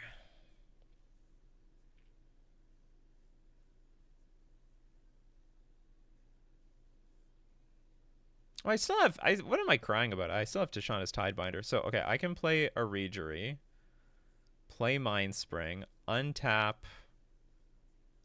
anything, and get Tishana's Tidebinder up. Oh, but there is one problem. If my opponent has Shuko in response to Tishana's Tidebinder, no, I can hit the equip on the Shuko. That works.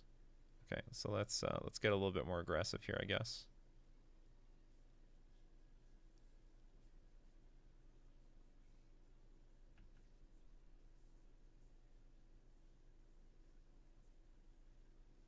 Play Mind Spring, untap Ancient Tomb.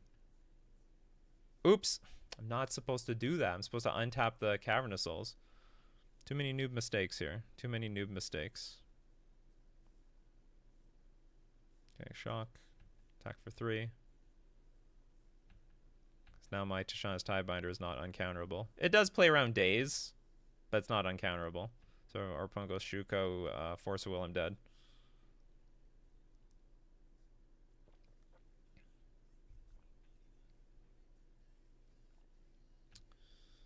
Brainstorm.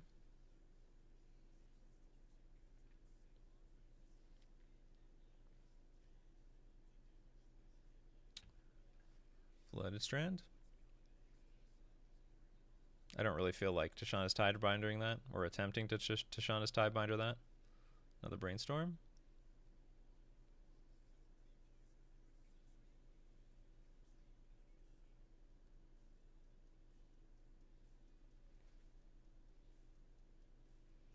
Mind you, this card by itself, with all the mana in play, threatening to draw a lot of cards. A lot of cards. Nomad Encore. That's the last one! Why? Okay, hold on. We can still win this, right? I can still win this. So we let everything resolve, and then I counter. I try to Tishana's Tidebinder the Thassa's Oracle, but it depends on our opponent not having Force of Will.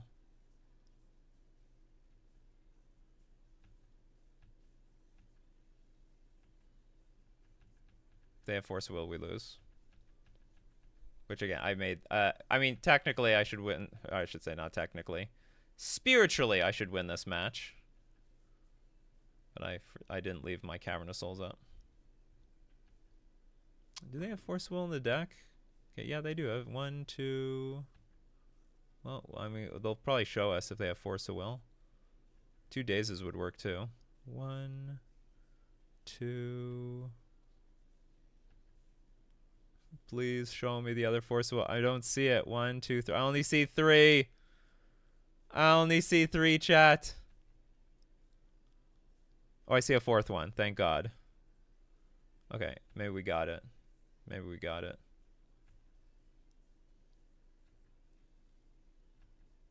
Okay, that's it. You don't have anything left in your deck.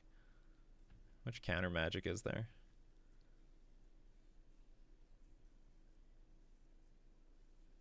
One, 2, 3.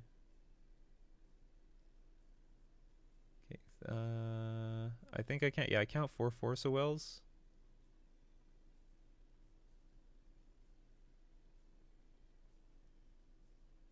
Oh, that's funny. I can untap something. Untap my Cavernous Souls. Just in case there's 2 days up your sleeve.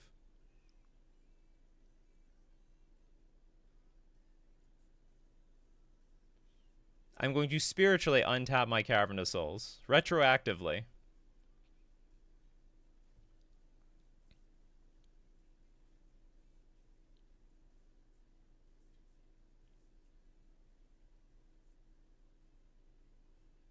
I have a feeling my opponent's going to say something in chat.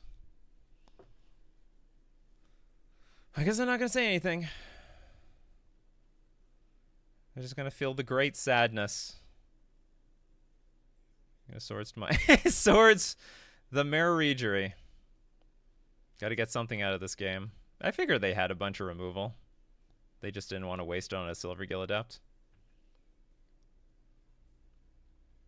But you know what? I'm not done yet. I say charge. Full charge. Send it in. Give her. Can you bounce your Thassa's Oracle and do this all over again? I guess they're not planning to. And they pass. They have no cards left in their deck. They got nothing in their deck. Well, they're holding at their upkeep. Oh, maybe they're going to hold us hostage. Memory's Journey. Target player shuffles up to 3 cards from their graveyard. Oh, up to. So they're going to draw the Thassa's Oracle. Wow, we're going to see a game 3. I didn't see that one coming. Okay, I didn't know I had to play around that. Did they... Oh, was that in the graveyard? I didn't notice that. Okay, so actually we lose. No! I didn't see the Memory's Journey. I never lost to that card. So we could have drawn like a huge boatload of cards off of Mindspring Merfolk. How many could I draw? 1, 2, 3, 4, 5. Okay, let's see how many. 1, 2, 3, 4, 5. Oh, it was not going to get there. We were not going to get there, chat. Okay, that being said, well, I can't say that I'm super confident going into game 3. Didn't expect to lose game 2 like that. Anything else? Is Consign good? Just wait for our opponent to just go for it, and we just like counter the trigger a billion times. Oh, we could have just passed. We could have just passed the turn and not let the Thassa's Oracle die. Maybe this is a good card. We just let them go for their combo. Feels risky though. Oh, but it looks good. Okay, whatever.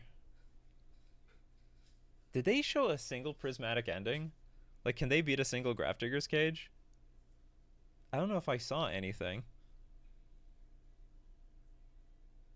Well, Nadu gets a lot of value. Like, Nadu is just a giant card drawing machine, if that basically resolves. And it doesn't depend on Grafdigger's Cage. Okay, I'm just going to run it back.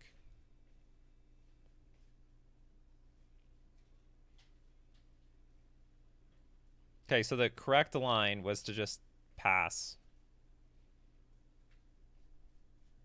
Just pass. Don't attack. Our opponent played... Do you know what?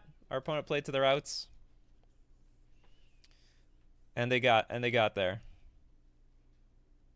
Now, our hand is not bad. It's not great, but it's not bad. We still have some interaction with this. Flood Pits is also technically interaction. We can have Tishana's Tidebinder by turn 3. Sorry, turn 2. We can also get Silvergill Adept online turn 2. The one awkward thing, though, again, with City of Traders is if we play this on turn 2, then I have to lose it by the time that we draw another card.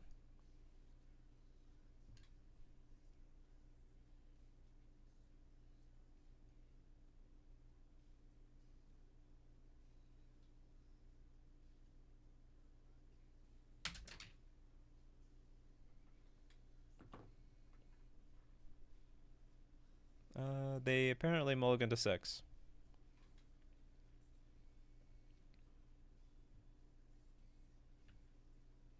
Oh my god, please. Please. Oh my god, this is going to be great. Pass. I can play Flood Pits Drowner or this Tishana's Tidebinder. 2 fetch lands. It's too tempting. Okay, we'll play a Flood Pits, I suppose. If you want to crock both fetch lands, fine by me.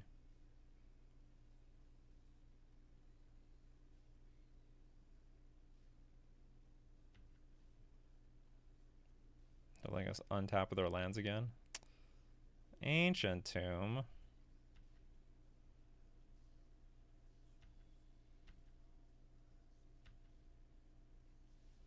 Well, I have no reason to do anything.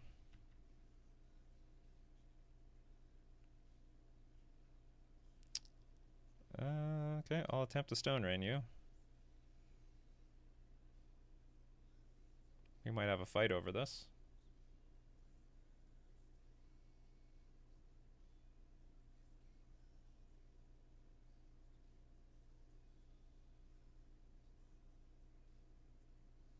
We're gonna fight? We're gonna fight? You wanna crack your windswept teeth and then, like, put a land back into your hand for a daze? Then you're really behind. Okay, we got a meticulous archive. Putting a brainstorm in the graveyard. Oh my god, this resolves. Okay, we ate up a land for nothing.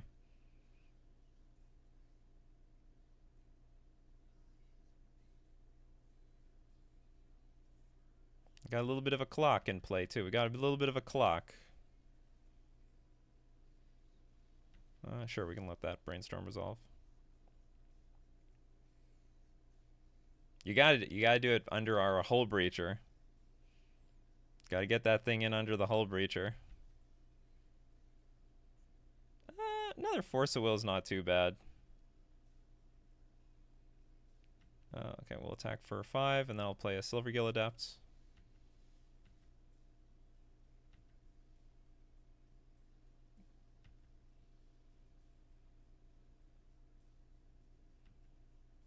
It's funny they played that fetch land. Okay, I'm just gonna let that resolve. I just want to counter the combo stuff.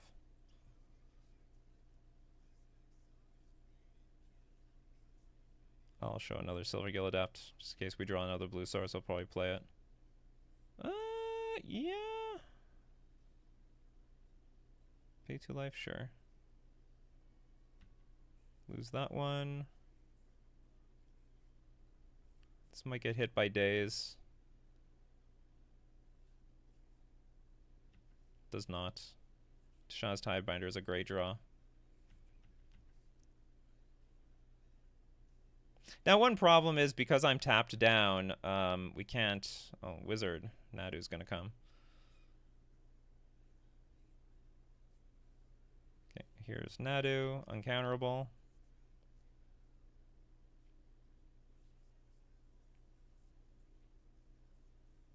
Well, unfortunately, this is a very good blocker, but we do have a Flood Pits Drowner.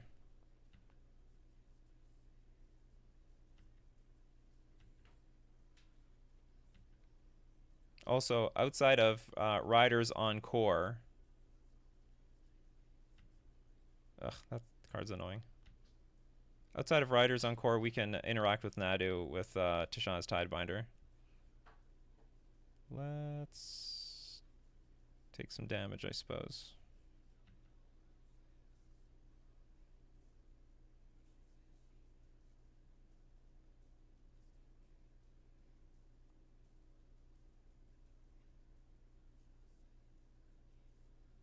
Actually, I could shuffle Nadu away on the same turn if I really want to.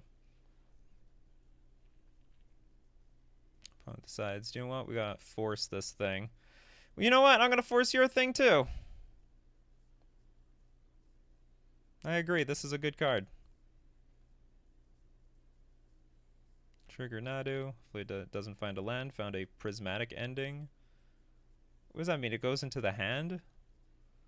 Feels top card. If it's a land card, put it on the battlefield. Others put it into your hand. Broken.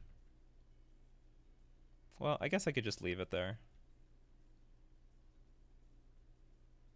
We'll attack for a clean 8.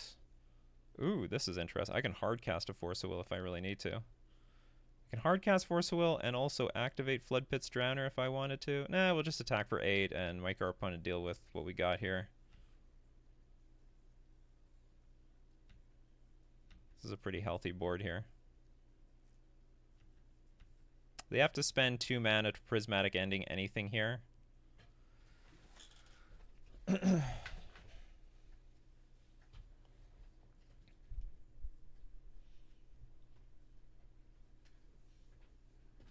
You're gonna shuffle your stuff back into your deck this time? Hopefully not. Are they prismatic? They're prismatic ending their own Nadu. They found a Misty Rainforest. All right. It was free. I've never seen that interaction before. That was cool. That's sick. It's basically 1 mana cantrip.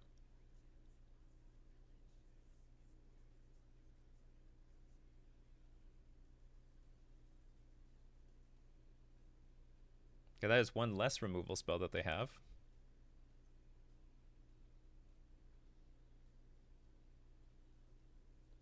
Based on how long it's taking our opponent to think here, I would assume that we're winning. But we can't screw it up because we screwed it up in game 2. All right, we won 3 games versus Nadu. Effectively, we won 3 games versus Nadu. That's how powerful this deck is, as janky as it looks. So far, we've only lost to the Changeling deck. Anyway, that was round 4. Let's move on to round 5. Here for round 5, we lost the die roll. Hand sort of sucks. It sort of sucks because we want to get like the turn 1 Chalice of the Void, but then if we play City of Traders to do it, then like our turn 2 is pretty garbage, especially since like it's not like I have Mararidri in my hand. These are both flash creatures, so I'd have to like float this, play a land, sack it, play Hull Breacher or something. Is that worth it? Maybe. This hand's going to be really bad if these cards don't interact with our opponent at all. It's going to be really bad. But who knows? Maybe it's like a Delver deck, and what we could do is go like turn 1, or not a Delver deck, like some sort of Brainstorm deck. We go turn 1 City of Traders, play Chalice. Maybe they counter it with Daze or Force of Will, and then we go for the next. One after that. Play City of Traders, float the mana, play a land, sack the City of Traders. Mindspring Merfolk. I'm still gonna go for the Chalice play. That's why it's in the deck. We are up against a Misty Rainforest deck, so ideally this is a deck that folds to Chalice. It resolved. This could be a Storm deck then?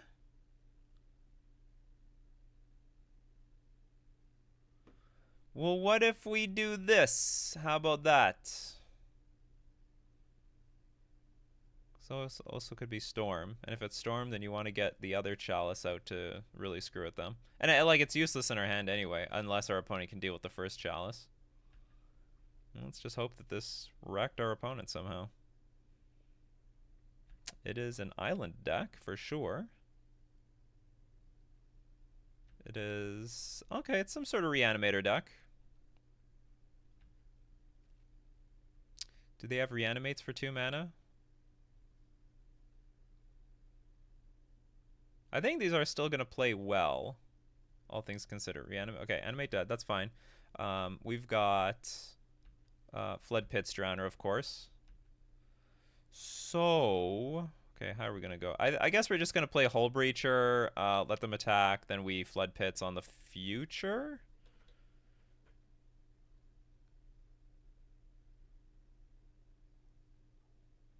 Yeah, I think this is just the best way to... oh, they could still have Daze. So another line is go Flood Pits right now with the mana floating. Or do they... or maybe they let these resolve because they have Force of Will anyway. Well, whatever. Okay, if they have Daze, then Daze it up.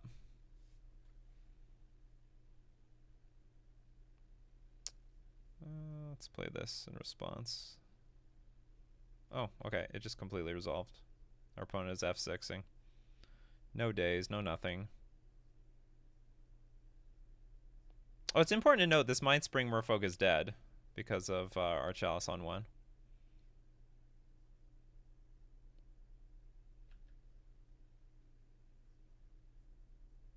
Take 5. So this actually might be our first bad matchup because our opponent could have Orcish Bowmasters available.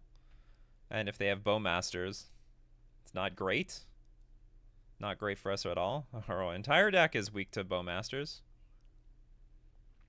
Burrowgoyf. I believe this is Death Touch and Lifelink. I guess we're going to have to hit that with the Flood Pits Drowner. Well, now we're just flooding out on these things. That's not good. Now we're just flooding out for no reason. Or what am I going to want to hit? I guess maybe we're just going to let Burrowgoyf do whatever it wants. Or do I want to even exchange? Can't you play this from the graveyard? Deals confidential play. May mill that many cards. If you do, put a creature card from among them into your hand. Or do I just attack, and we exchange? And then we try to Flood Pits Drowner that thing. Opponent would draw a card, except they don't draw and we get treasure tokens. Excessive hate here. Very excessive hate.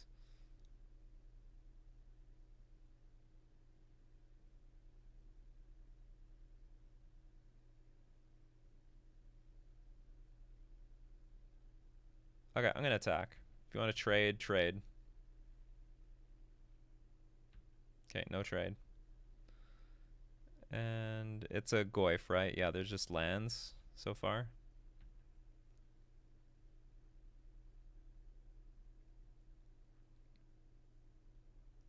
I need 3 creatures to block this. I'm just thinking to like Flood Pits this thing down. I don't know if this is going to be enough. I don't know if it's enough to race, to be honest. How's this? You may mill that many cards. If you do, put a creature card from among them into your hand. So there's no creatures in the graveyard at the moment. Thoughtseize. Alright. We're now casting cards to grow the Goyf.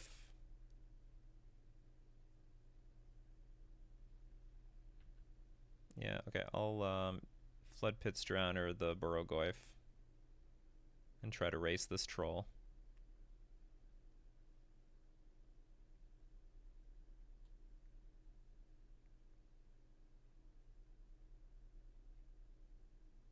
Damn, they've got Force of Will or something.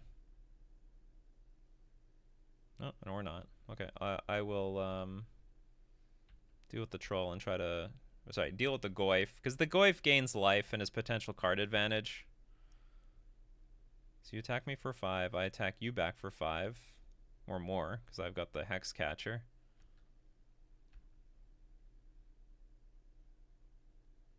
And hopefully we can race.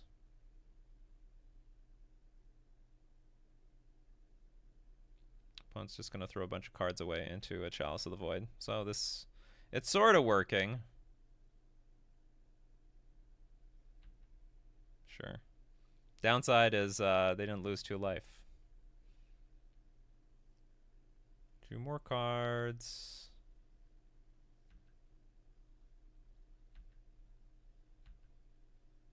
Okay, well, damage matters, so we're going to attack for 8. So now if the troll attacks, they die. So maybe they're going to keep it on blocking duty. And how big is this? It's a 5/5. We might be at some sort of standstill soon.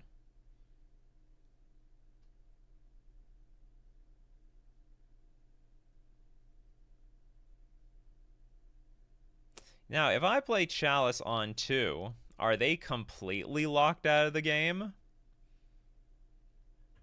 Just out of curiosity. So if I like just throw it, because you can't play like anything. Oh no, that's not true. They can play this. They can also just hard cast this at some point. Okay, so no attacks. So probably Flood Pits is like winning. Oh, that's not bad, because that lets us play our Mind Spring in the face of our Chalice.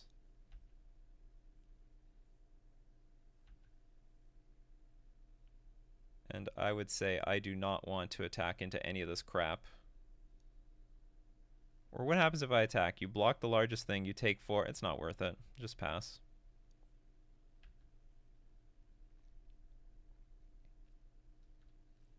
And if there is an attack, I'll just block the Barrow Goyf, and then we'll just activate the Mind Spring on our following turn.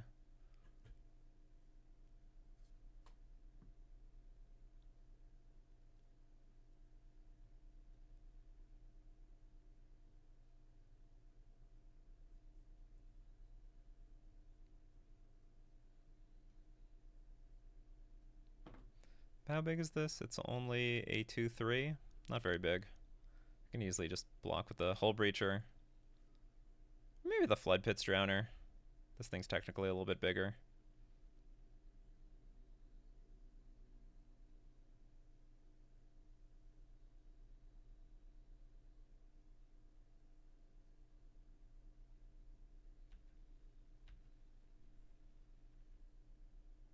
Although there's no instant in the graveyard at the moment. Maybe I do have to block with the Hull Breacher, because they could just throw it an instant, grow the Barrow Goyf. Yeah, beyond the flood pits, so I actually have to block with Hull Breacher if they attack with Baragoyf. And the odds they have an instant are super high. Oh, they're going to attack with a troll. Hmm.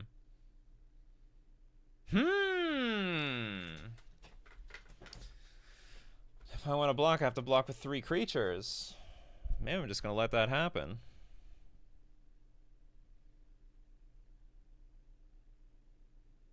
That's honestly, it's a bit awkward.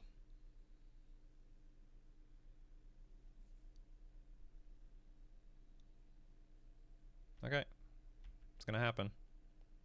Okay, so we can draw Sink into Stupor, Flood Pits Drowner, maybe Mirror Regery work.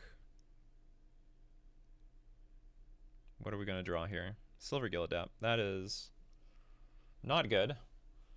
Not useful. So I can draw 2 cards.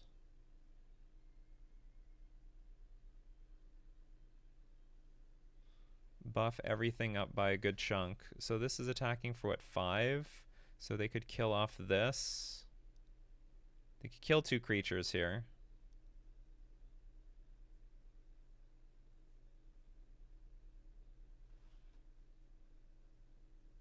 So it looks like if the Baragoyf attacks, it looks like I have to block with the Hull Breacher and then triple block this stupid thing, activate Mindspring Merfolk, and then take it from there. So there's no... I don't think there's an attack I can make here. So I have attack, you block. This is just 5, 6. But they're going to gain probably 3 life because of an instant.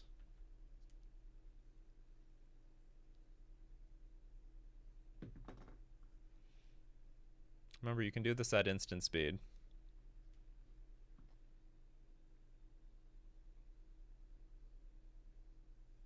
So now an instant is going to get cast. Just get thrown to the...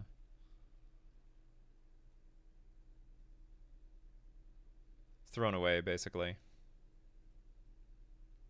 Although we would be in a lot of trouble if there's another Animate dead.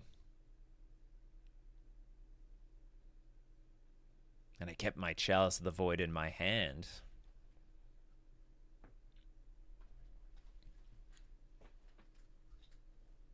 Well, this would have been... our hand would have been more perfect if we drew just 1 Chalice of the Void. 2 is a crowd. 3, that's trouble. Okay, so now the Baragoyf is a little bit bigger. And it looks like we're just going to have to make a big block and probably exchange all resources.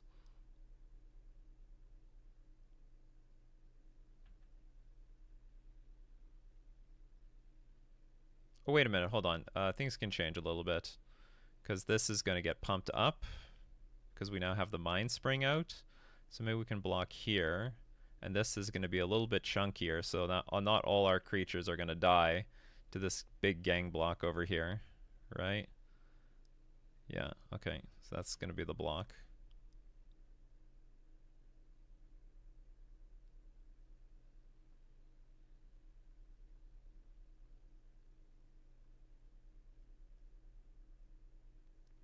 Oh! Oh, I forgot they could have played Bowmasters. That would have really sucked.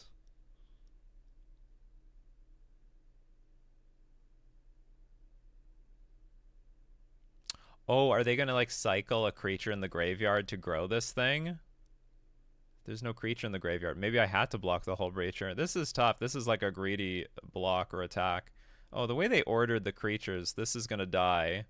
But my Hex Catcher is going to live. Or maybe they still have Bowmasters and they're going to kill this thing off and maybe everything will cascade off the board. Or maybe their hand is just paralyzed. This Chalice is just a beating for them. As much as it's sort of a beating for me too. Opponent, maybe it's a beating for me too.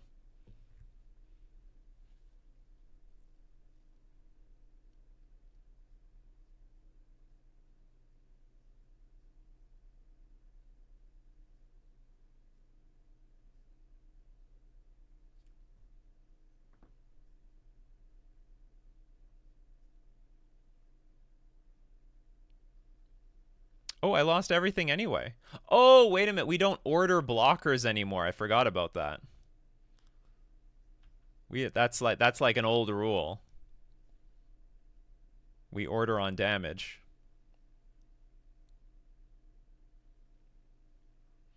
I don't need another damn Chalice of the Void. What do I want here? Do I want to test if my opponent has a Bowmasters and just attack for 4? I have a few options. I probably should play Silvergill Adept first. Okay, let's test the water for a Bowmasters. I mean, I guess I could have played Chalice on... Well, if I play Chalice on 2, that's also awkward. I don't really want to play Chalice on... Do I want to play Chalice on 2? Maybe I do. Do I want to play Chalice on 2? Does that make more sense than anything else? It shuts off Animate Dead, Bowmasters, Psychic Frog. These cards are all legal, right? And I just have to deal with Barrogoyf, and I have a Cavern of Souls in play.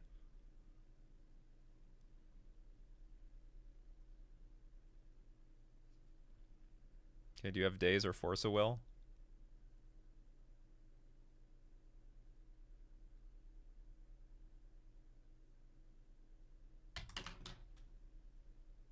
I do have Force of Will. If I were going to play Silvergill Adept, it might have got countered anyway, because I was not going to play with the Cavernous... I would not have paid with Cavern of Souls mana, because I would want to draw a land to play my Mirror Regery. Okay, what did they get rid of? An Atraxa. That's also an awkward draw.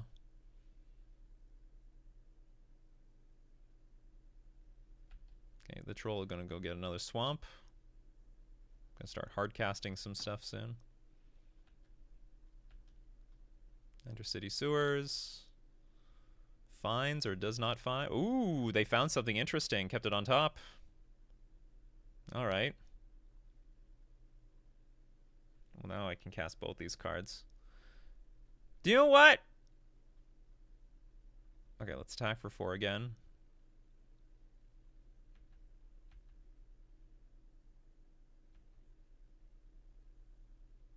I have a few ways to win, right? I could play Mirror Regery, and then next turn... Like, if they play any creature, then I just play Silvergill Adept, tap the thing that they have. Because, like, even if they reanimate this, or reanimate a Barrogoyf or something, it's not going to matter.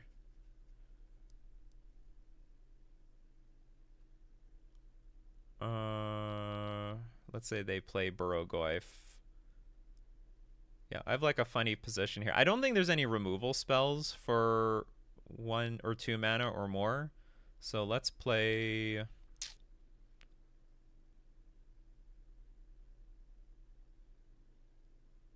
Okay, let's play Regery. We just tap down anything. Oh no, hold on. Okay, they could play Bowmasters. That would suck.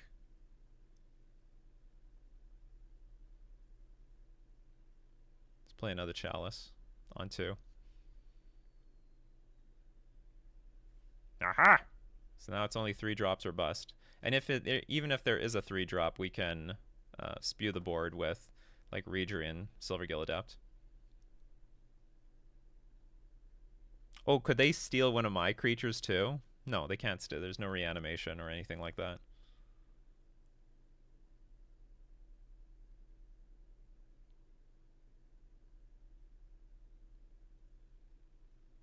No! Okay, no, and we can still win from here. I do need to draw a... I didn't think... I totally forgot about this. Okay, we need to draw a Merfolk.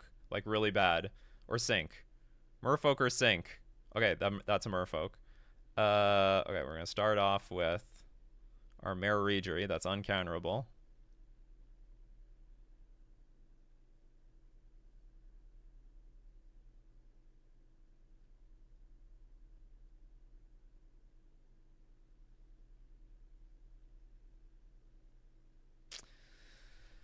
Okay, they didn't have Bowmasters last turn, so could they have Bowmasters this turn? I think the answer is no.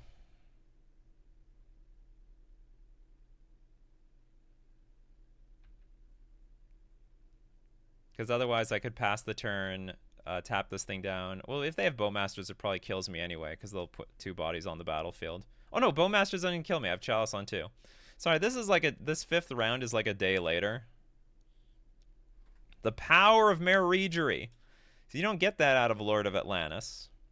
Well, this is, in my mind, a terrible match. It should be a terrible matchup because of the threat of Bowmasters. Just absolutely cuts our deck up in pieces, makes it worthless. This is definitely a Chalice on one matchup. I'm gonna keep. Normally, you side out Force of Will versus Delver. I honestly, in the last few years, I don't think you have to. I don't think you can cut Force of Will versus Delver. They have just like, or not. This is not Delver, but like, you know, these tempo matchups. They have like these cards. You just have to counter it. If you don't counter it, you're just stone cold dead. But what do I want to cut? I don't want to cut Silvergill Adapt. Don't want to cut Flood Pit's Drowner. Like, normally I'd cut, like, some 1 toughness creatures, but it's silly. What do I want? Do I want Dismember? Yeah, I do. I definitely want Dismember. Kills Troll. Do I want... Probably we should lose some 1... If I want Chalice on 1... Maybe we get rid of 1 Ether Vial. Does this do anything? I don't think so. Do I want Cage? Cage is not bad. Only deals with like half the deck though. Cage is also gonna get disrupted between my Chalice on 1 plan. So I need to remove 2 more cards. Maybe just remove some Mindspring Merfolks. I'll keep everything else. Not in love with everything else, but I mean, we gotta do what we gotta do. 25 creatures, sure. Send it.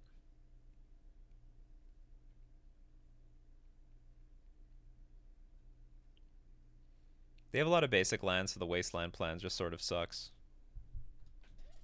They built their deck around basics.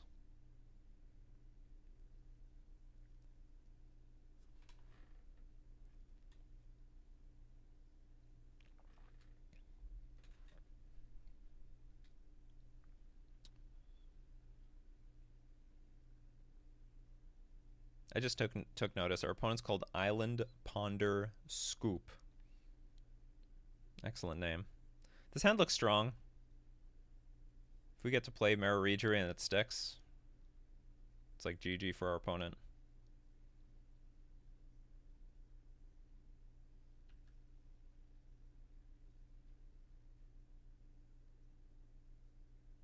Island Ponder. That's the power of Hull Breacher. Our opponent is now going to be playing their Ponders and Brainstorms. I mean, on top of that, we could threaten Chalice on 1, so they have to play these things on their turn and maximize the value out of those things as quickly as possible. Tishana's Tidebinder. Just go Island Pass. Tishana's Tidebinder might be good.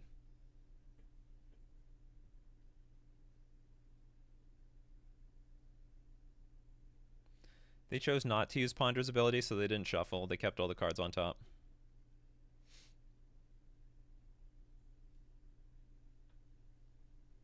Swamp.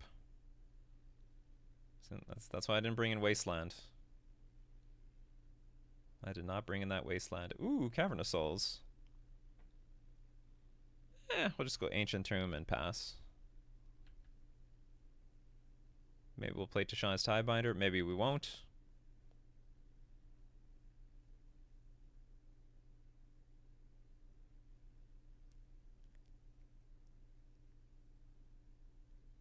Maybe we'll play a Flood Pit's Drowner.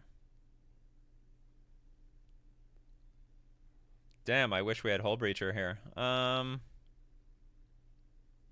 it's gonna resolve.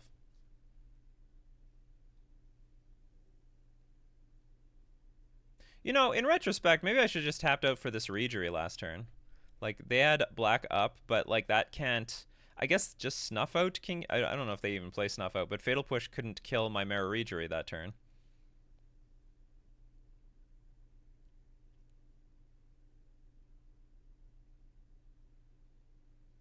Ooh, Wasteland.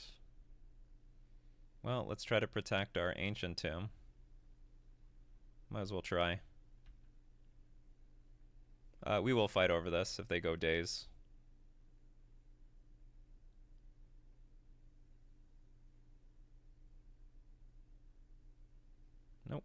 No fight. Counter the Wasteland ability. It's very hard to use Tashanda's Tidebinder in Legacy, but when you have Soul Lands, it's way more playable. Still gets countered. But how about we keep our... Do we need to keep our Fatal... Do we need to keep this Tashanda's Tidebinder in play? Maybe not. This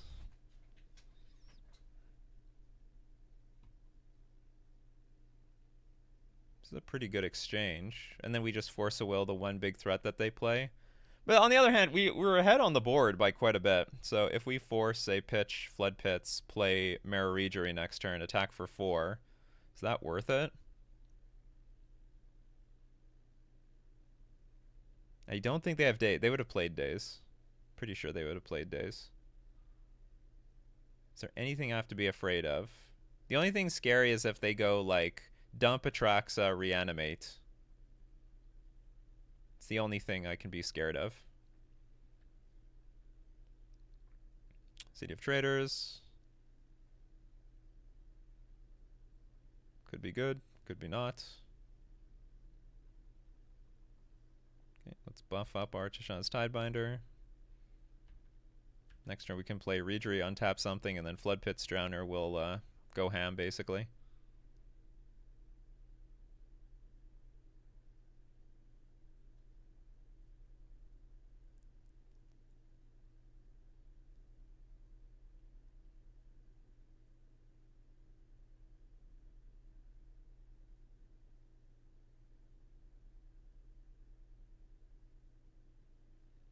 Yep.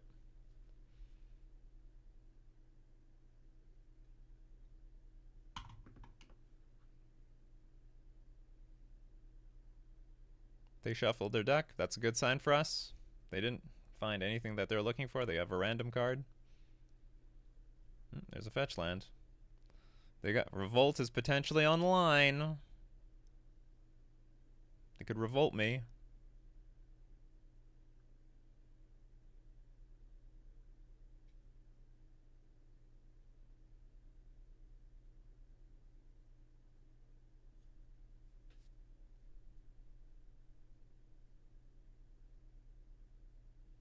Ah, damn. Oh well. Huh? Oh, they did it backwards. Oh, our poor opponent. There's like no way I can pretend that this thing isn't on the board either.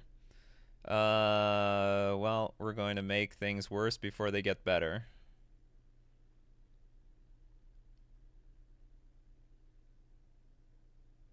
Our opponent's learning their deck just like we're learning ours.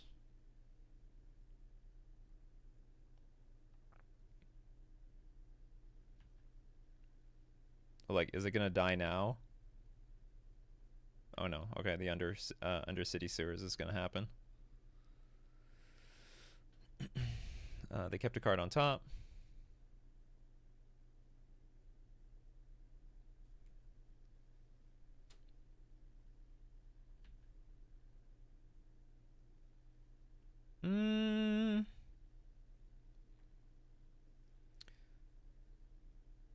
I think I'm gonna crash in for maximum damage. We're gonna play this Hex Catcher. We have triggers, so let's untap the Cavernous Souls, untap City of Traders, I suppose.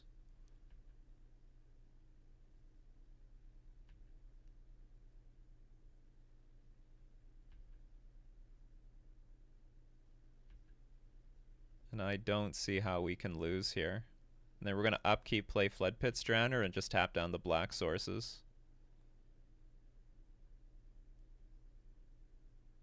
Because we have 2 Regeries here.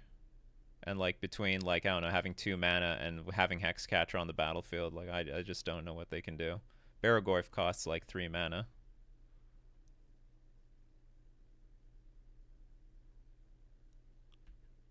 I guess they could float the mana first, play a Bowmasters, then another Bow. No, that's just still not going to work.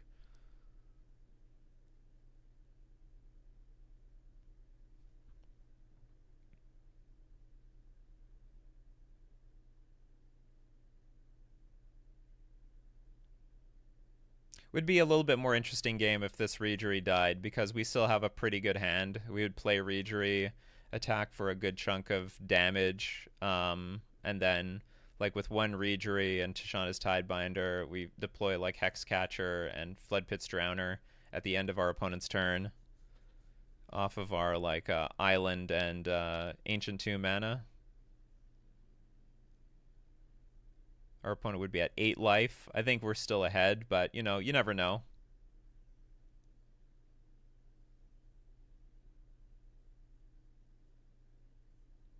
I could also deploy my whole hand. I could play the island, tap Ancient Tomb, play the Hexcatcher, untap Cavern of Souls, then tap that for blue mana, use the last mana floating from Ancient Tomb, cast Floodpit's Drown, and then tap down like whatever creature that they play.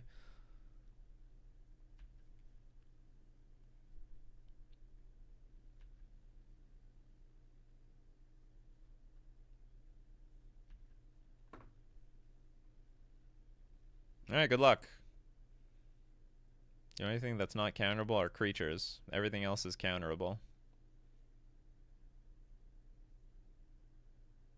I guess you can go land Murktide. No, we won 2-0. Okay, unbelievable. The only thing we lost to was the Changeling deck, basically. Okay, there's a lot of it. This was, I think, was relatively convincing. I liked how it goldfished a lot. Again, Chalice on 1, turn 1, way better than Chalice on 1 on turn 2. Both play and draw. Like, it's not even comparable. Chalice actually won us some games. Like the first game, I think it helped us versus Painter. I also think it helped us versus that last Reanimator deck. I think Ancient Tomb and City of Traders were great. City of Traders clearly more clunky. I don't know if 4 is the right number. Maybe it's 7. Of course, you know, we're leaning on this more heavy colorless mana plan, so I would still stick to the 4, but I could be wrong. Maybe it should be 7 in addition to playing with Ether Vial and stuff like that. Not really convinced with the Sink into Stupor. I think we really like every single time I draw, there's just not many blue sources in this deck, so when I draw Sink, I like always had to play it as just a land. Probably these Sinks should be divided: 1 basic island, 1 Cavern of Souls, and then 2 Otawara. That's probably how I would do it. Or maybe like more, I'd prefer to have some Otawaras so that we don't lose instantly to Ensnaring Bridge, because this deck has just no way of dealing with an Ensnaring Bridge after it's resolved. Sideboard, I don't know what to do for the sideboard. Who knows? Could be anything. It's a complete experiment. It's a work in progress.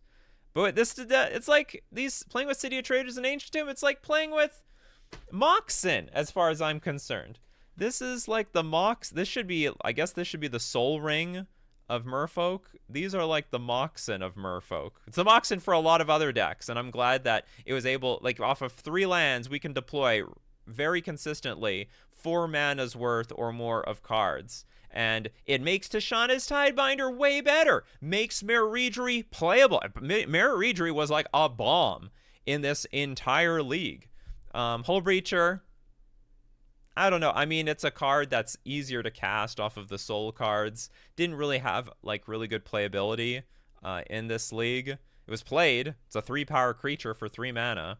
Is there anything else that we can play at the 3 mana slot for flash, or even for a blue and 2 colorless? I don't know. I can't remember. I liked it. I liked how it played out. And what's actually really important, we beat the Bowmaster deck. But maybe it's because they didn't draw Bowmaster. All right, if you like this league, anyway, I hope you enjoyed this league. It was a great league. I had a lot of fun. Give a thumbs up, and I will see you. Oh, anyway, this has been Legacy Merfolk. Impressively enough with the Soul Lands. See you next time.